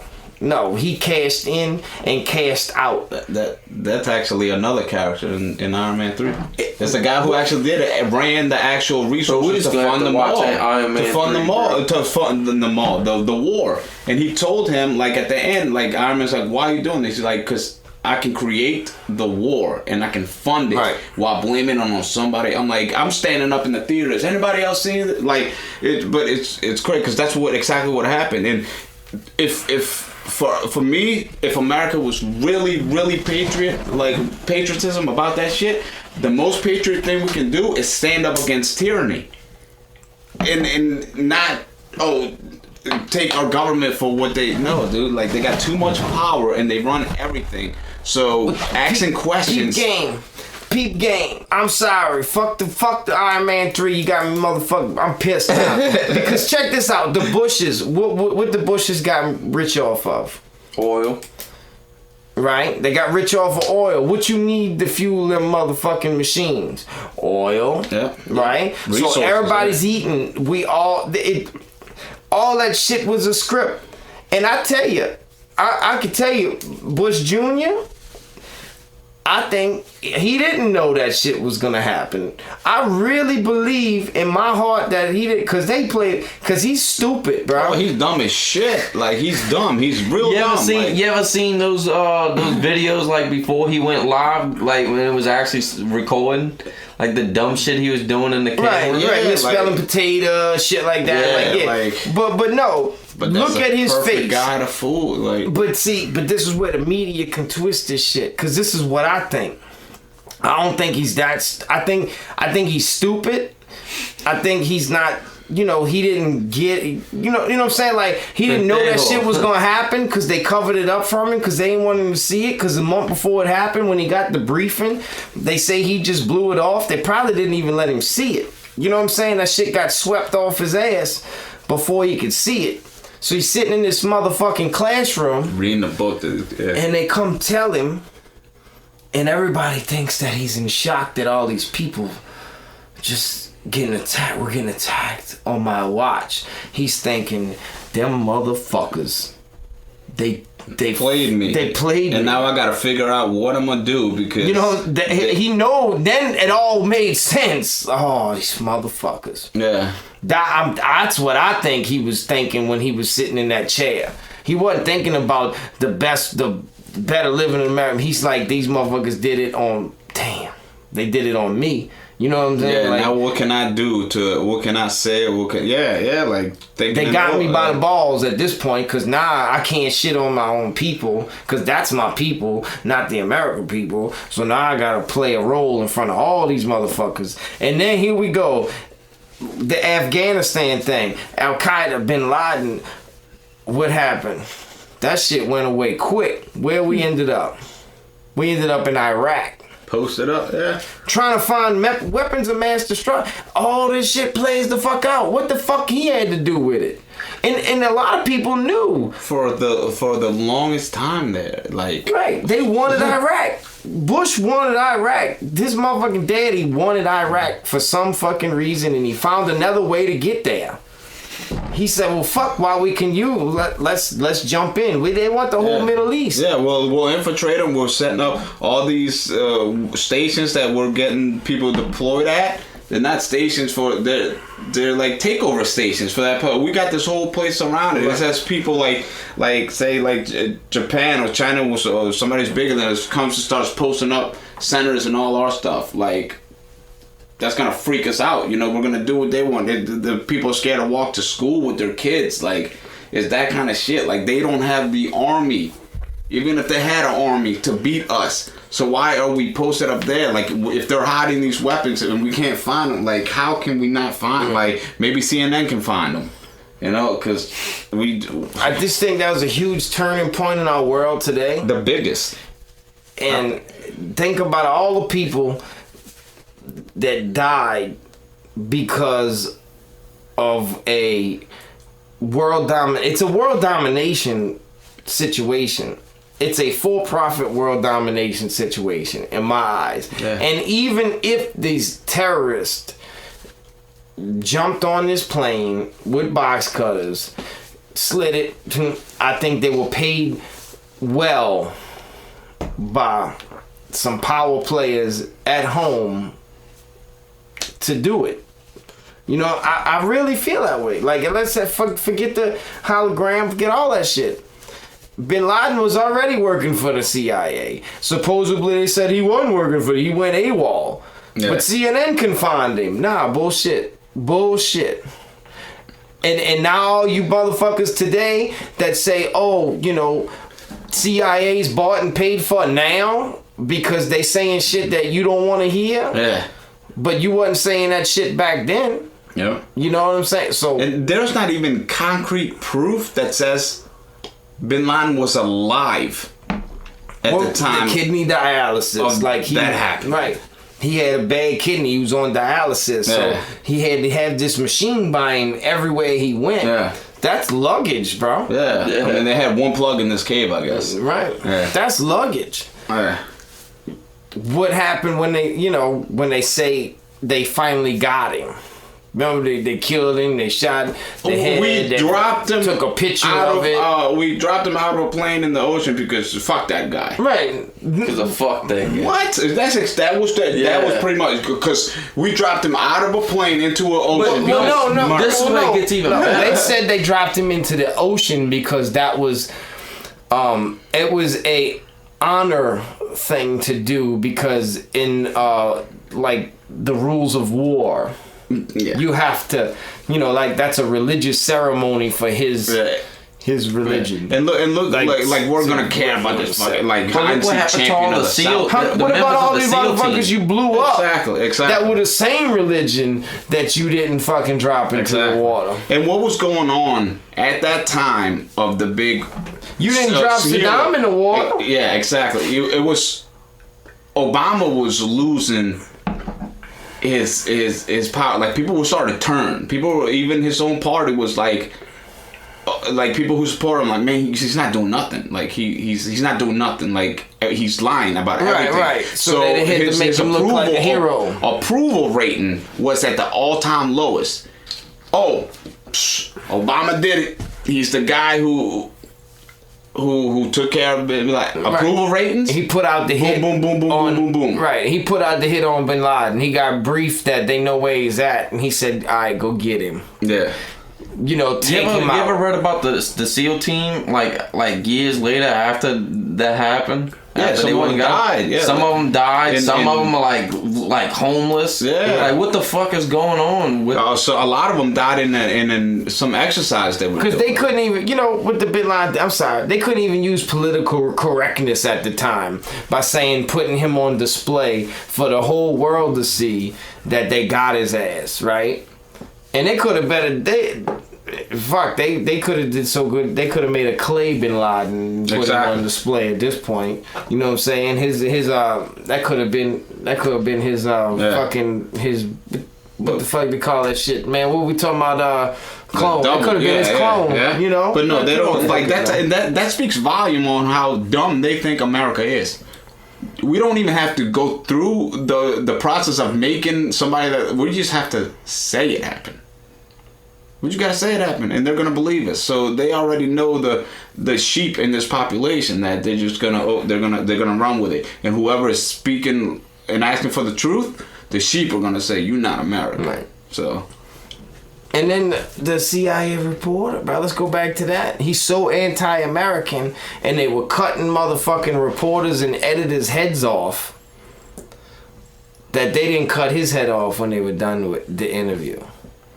Because the power that he had, because they were able to cut motherfuckers' heads off and show the world that they were cutting motherfuckers' heads off. Yeah. That was... with their own footage, that they couldn't take the CNN reporter, let him do his interview, and then hem his ass up with some box cutters. Yeah. What's gonna cut his throat? What's gonna send the biggest message? On a beautiful camera, nice 4K camera that we didn't have at the time. It's a great camera. They couldn't do that. They couldn't hit the journalist because they made it look. It was the journalist and the start of the podcast. The journalist and the cameraman went in the cave. Yeah, you couldn't have them. Al Qaeda invited you in, fed you supper. Yeah. Sad, bro. Nobody give. There's a lot of people right now that's gonna hear this shit and get pissed off. Oh yeah. Just because we question the rage already. Just because we question what happened. Yeah. Tell you what, we're gonna have to be careful on that thumbnail. And look, none of the stuff we're saying is true. But if you was dealt with a situation with somebody in your circle that was, and these type of weird stories came to play, you would question it. Yeah, exactly. You would want to know the truth. Yeah. And like I was telling Tom earlier, I think you asked that, like, we're not like a lot of people say, you know, you have to have respect for the people who died in them buildings, because the people who died in them buildings, yeah, but I get even, it makes me mad because those people in those buildings ran into those buildings trying to be heroes. The firemen that went to fire school, same shit that I went to, I know what they learned at a different level because they're working on high-rise buildings in New York. So they know that I can go in there, I can run up, and I can grab people. And I can save them. That's my job. That's what I get paid to do. Nobody that ran into that building thought for 1% that this building's going to come down. They thought, I got to stay away from the fire. The fire's going to start up there and it's going to spread down. That's what it can do. That building came down. And they had people, the firemen in the building calling, no, there's bombs, there's explosions going off. Are the people, the steel got so weak. Yeah, like it just melted. Then the whole steel melted. I just don't see how it made like the bottom half of that structure that high. Exactly. Some hit it at the top. And people told, so why, this is what people told me. The top didn't just it's get an fucked airplane. Up. Okay? An airplane did not hit a FEMA trailer. An airplane hit a skyscraper that is meant to be able to get hit by 7 planes at the same time and not be able to do what it did. You're right. It's a skyscraper because people don't understand the science of the engineering. They're building these things with intention of not making the same mistake of the last great structure that was built. You know, that had collapsed. Well, what made that one fall? All right, so we've got to make sure we build something that can withstand that type of hit. And people, this is another thing people do. Oh, it was meant to take that. It was meant to take all that. But what it wasn't meant to take was jet fuel. Oh yeah, jet you just fuel hearing jet fuel. So what do you know about jet fuel besides the news telling you jet fuel? That's what research that they haven't done about jet fuel. You know? Jet fuel. You know, I could tell you. This shit's unleaded. Like, I would like just to ask him what's the main ingredients in fucking jet fuel? What makes it jet fuel? I think it burns from diesel. It burns hotter and it gets hot. But no. Like, they couldn't even tell you the difference between jet fuel and diesel. That's bullshit. Why you got that thing still on? Could you turn it? We motherfucker got every 10 minutes. No, every third. We don't. It's almost 2 hours on that. Oh, okay. I know, fucking with, but from my experience with petroleum products, and I got a little bit of experience with petroleum products, just a little bit. You know, I don't want jet fuel. Like usually, like fuels are made to burn at different flash points. I don't know much about jet fuel, but I would think that that's a lighter petroleum, as would say oil, right? A flash point is the temperature that it catches fire. You understand? And the higher the flash point, usually the higher it's gonna cook and evaporate, from what I know of. You understand what I'm saying? So like gasoline burns at a certain temperature. Well, it also it's you know, it seems like the higher the flash point, the faster it would evaporate. You know, like diesel has a little flash point. It burns longer. It burns slower and it burns longer. You understand what I'm saying? I don't think jet fuel. I think jet fuel is lighter than gasoline. And I'll tell you, let's see. I'm gonna look this up because I know what I'm looking. All right. So if it burns lighter and it has a higher flash point, like a lower flash point, in other words, that it would catch on fire a lot faster, that means it's gonna burn a lot quicker. As would oil in your motor oil, it's flammable, but to get it to like catch fire and make a true fire, it's going to take longer. It's going to take a higher temperature, but once it catches, it's going to have a nice clean burn longer. Yeah. Right. To melt steel, and you gotta have all the elements too. Right. Like, you know, you like a lot of times when a fire is catching, like a door can be closed and there can be a gas leak and a fire starts, and the only thing it needs is a little oxygen. You open the door. A lot of times, like a fireman running into the house, he'll open the door and that shit'll blast them back, like backtrack. You know, it'll send them back because you added that one element that made that explosion, the fire, that, you know, much worse. But there's no, like, no matter what it burned at, no matter, like, if it's lighted, like, it just couldn't do it. Not to that building. So peep game. And just remember, I'm telling you about flashpoint. So check this out. The flashpoint of jet fuel is 410 degrees Fahrenheit. The flashpoint of gasoline, which you pour on the ground, which we have a lot of experience with gasoline, you pour it on the ground, walk away for a minute, come back, try to light it on fire, it's gone, right? It evaporates. This has a flashpoint of 410 degrees Fahrenheit, which is a lighter flashpoint. So it's a lighter, it's a lighter petroleum. Like, it's gonna evaporate a whole lot quicker, a whole lot faster. It doesn't burn, you know what I'm saying? Like, so I'm thinking that shit's gonna burn off before it gets the steel too hot. Right. You understand what I'm saying? Yeah. The burn is long. So that's why I feel like that jet fuel bullshit is a bunch of bullshit. Now, if you threw some heavier oil on top of and it let it burn and for let it days burn and days without, but they had fire hoses in there. They had water going. Now, so, let me check this out. I could be wrong. Because I gotta check this. The gravity of it. Let's see. Alright, so the number is, let's see if I can find this. This is called a gravity, which the gravity is the weight. So the lighter of it, you know, water has a certain gravity. So certain things, like, you ever had a gas tank and you know water of your gas tank, if they had water in your gas tank, where's it gonna be? The bottom? I don't know if y'all knew that. Yeah. Right, it's gonna be at the bottom because it's heavier than gas. Yeah. Well, Right. The weight, you know, like how long it's gonna sit on top of something.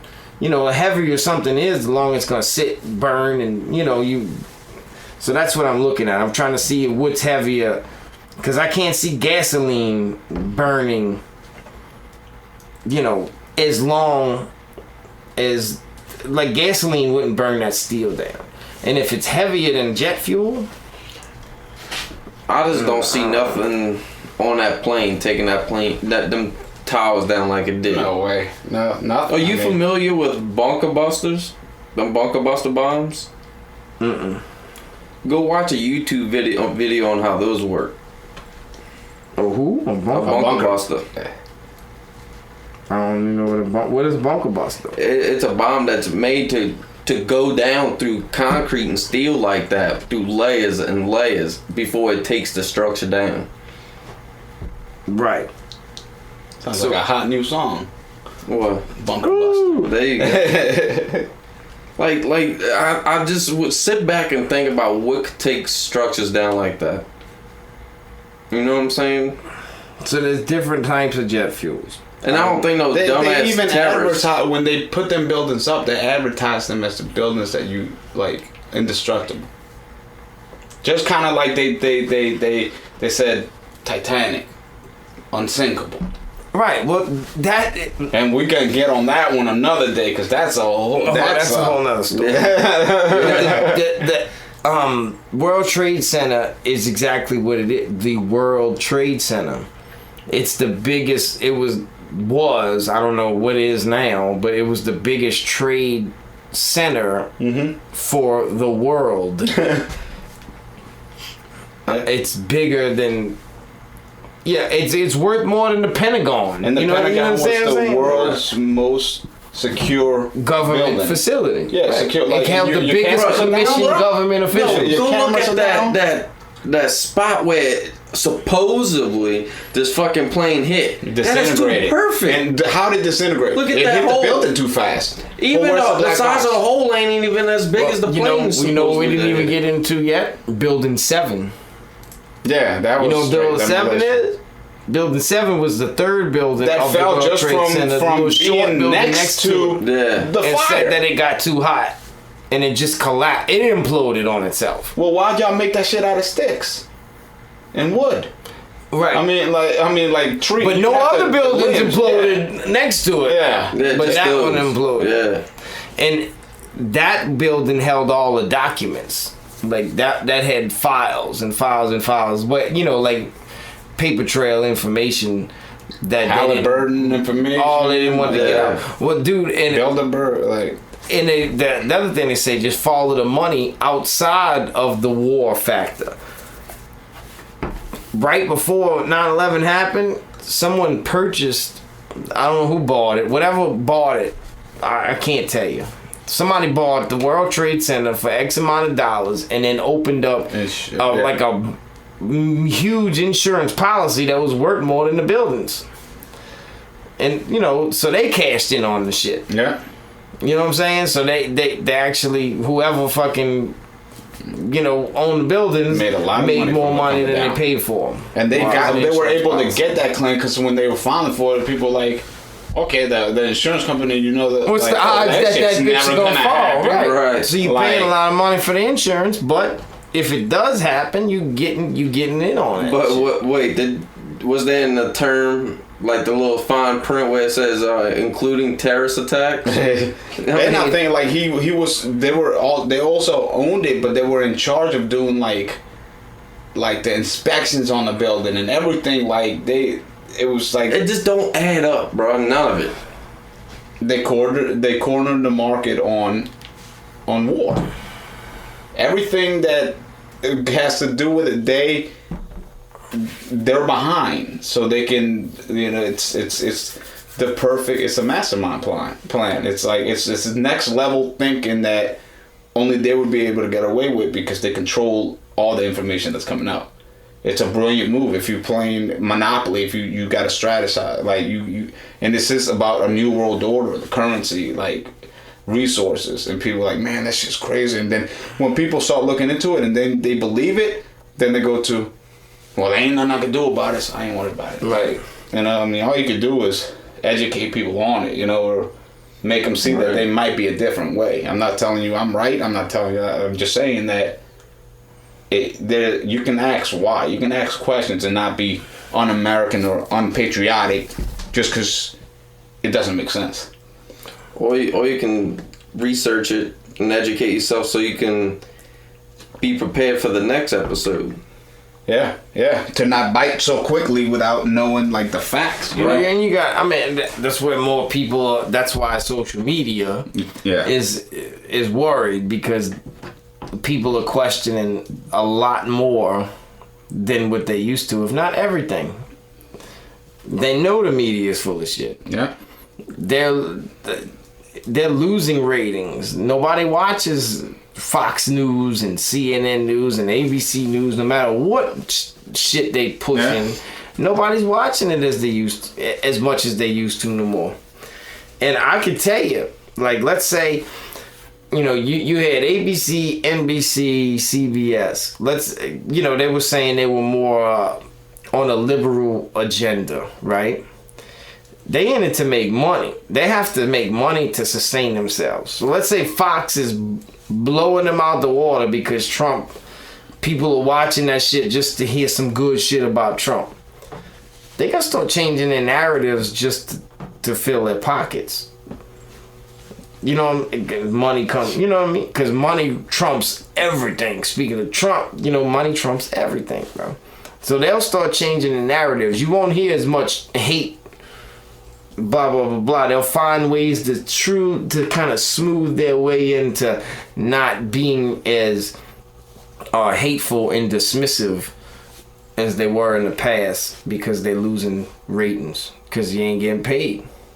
You know, it is what it is.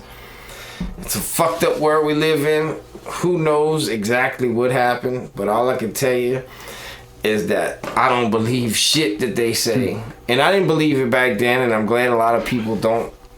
Just question everything. Oh yeah, all I'm trying to say is they don't give up about us. Like Michael Jackson said it. Yeah. Right. Rapist.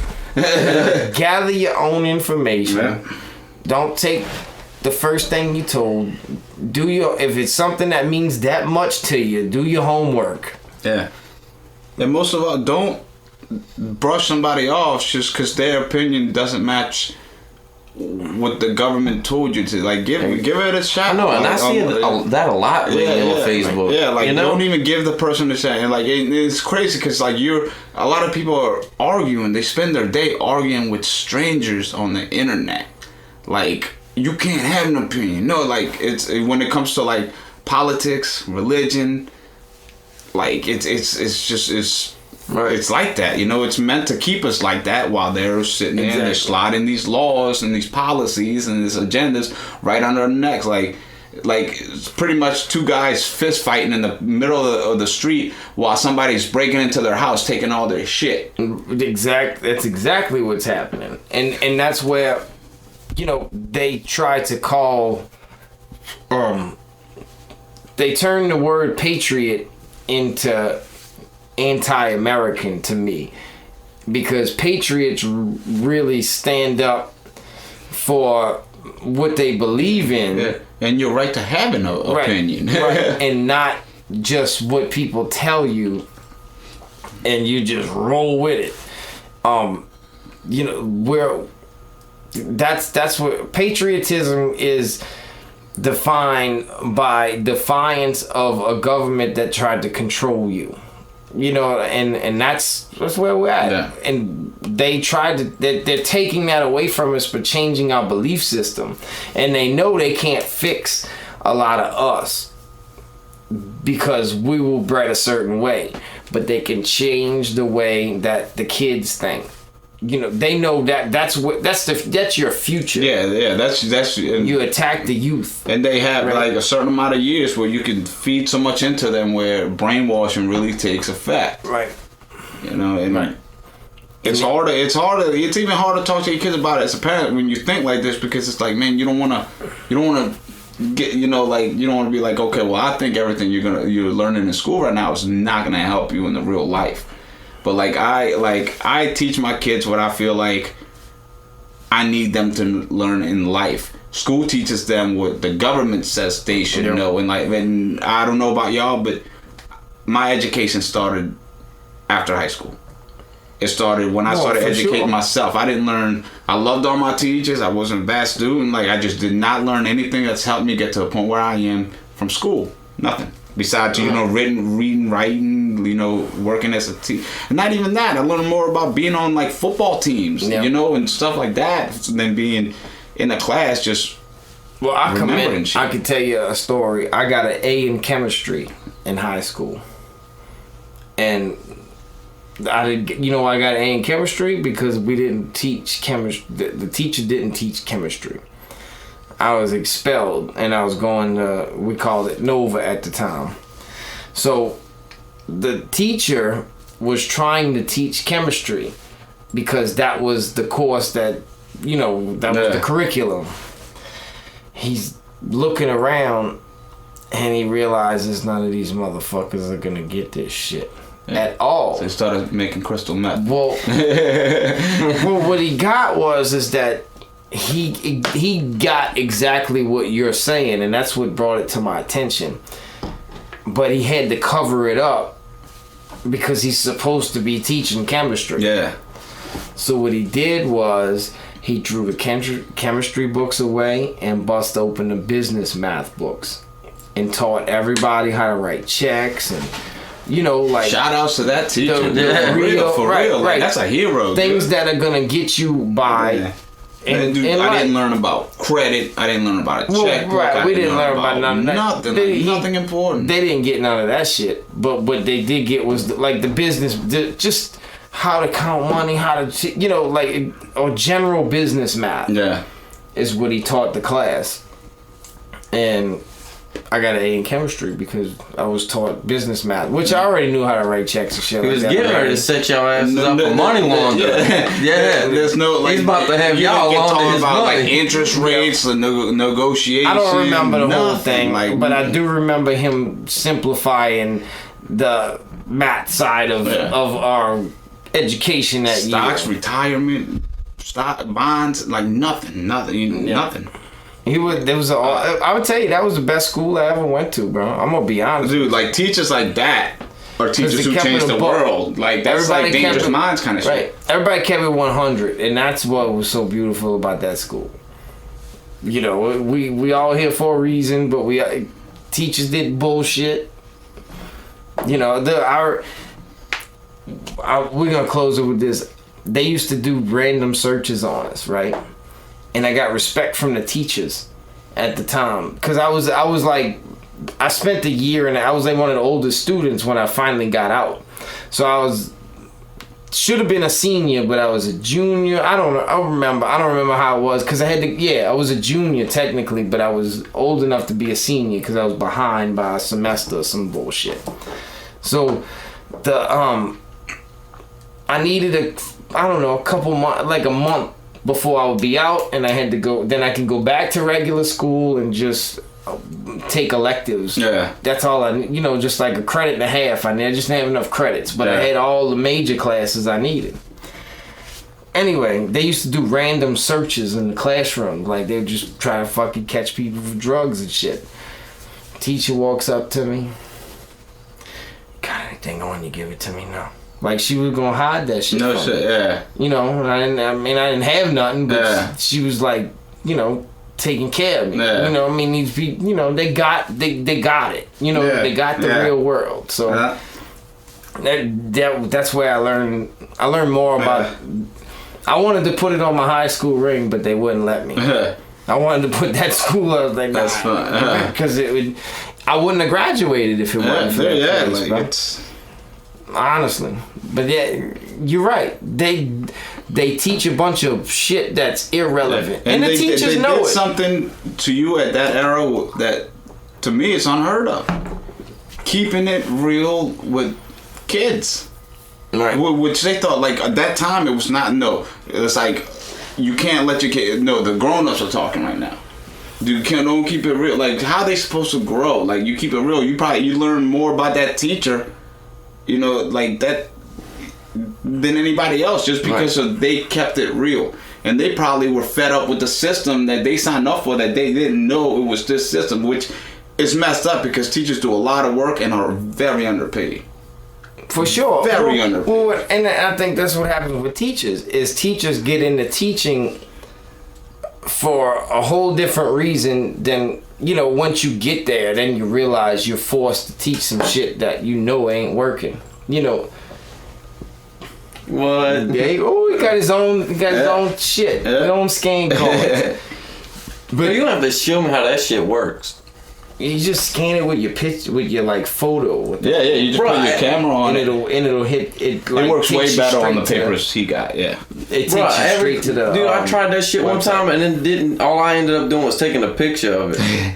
Yeah, like the ones I used last time were a little harder, especially if your camera's not catching. But the photo We picture he take got the is scan awesome. keys, what they call them? Scan card, Scan codes, Scan codes, which is new on the phone now. I think on the back y'all should include instructions on how to do it. Yeah, don't shake. When I handed mine out last time, I would ask them, "Do you know what this is?" And just kind of, and then it would. Some people did, some people didn't, and then you just kind of tell them, "Look, I kept it real. I don't use them." So I'm like, "Look, bro, I ain't never used one before, but this is what I was told you got to do with them." You see up there? Look, it says open in alright. YouTube, so you just take. Damn. I thought you had to take a picture of that motherfucker. No, you just put it on and it like you're. I had no idea. Well, how do you get the code? I have to make it. Well, how do you make it? You got to go to is an app or something? Yeah, I'll that tell you makes when we're off codes? the mic. Oh, that's that shit he ain't trying to teach in school. No, I'm just playing. they actually have an app called QR Reader, and you go and you put the link, and they convert it into a scan code, and you can just make like it you any converted kind. YouTube to MP3. Yeah, and you can make Right. it any color, and it's a lot better than people typing it or clicking it, or a lot of times you play the mind, you play the brain, like it's, oh shit, I want to just put my camera on it just because I want to see what it does, and Right. it brings them to it. So yeah, it's Right. What? Well, that's it. Y'all have a wonderful week. We will see y'all next week. Shout out to everybody who's been following us and listening. Shout out to our new sponsors. No doubt. Prestige Fitness. Prestige Fitness. We got Green and Go Lawn Care and Construction. We got Your Table of Plenty. Echo Kid Real Estate LLC and Pumped Up Inflatables. That's the business standing behind us. And y'all see it. We got a show coming up Saturday. Talking about these scan cards. We'll have them on the table for the different businesses and also on our cards. It's a whole bunch of people from our parish that are business owners that got to a level what we're trying to get to, that see how we've been working for this past year and a half grinding, and they say, yeah, we stand behind it. Right, we're doing that 90s show. We're doing that 90s show Saturday night. Yeah. Y'all come out and see us. We have fun. It's gonna be all 90s. It's gonna take Tommy back to when he was 4. and we were teenagers, but it's a beautiful week. Thank y'all. Look, all we try to tell you is question everything you hear.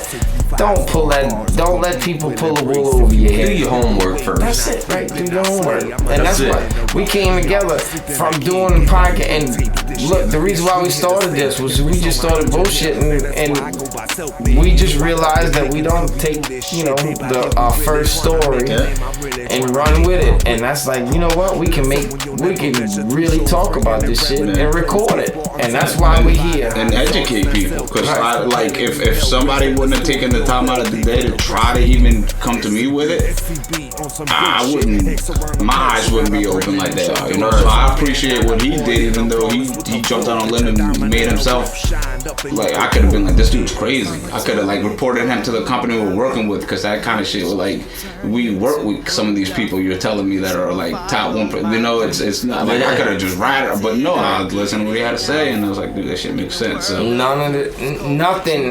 Nothing really adds up, and hopefully we all find out the truth one day, but the only way to find out the truth is to seek it, and I'm gonna seek my way out of here along with my homies, the Turnkey Kids. We will see y'all next week on episode 9. Who knows what the hell we're gonna talk about next. Peace out. Be politically correct. They gonna put us on that Edward Snowden list. Oh, we about to get a knock at the door in the morning. You ain't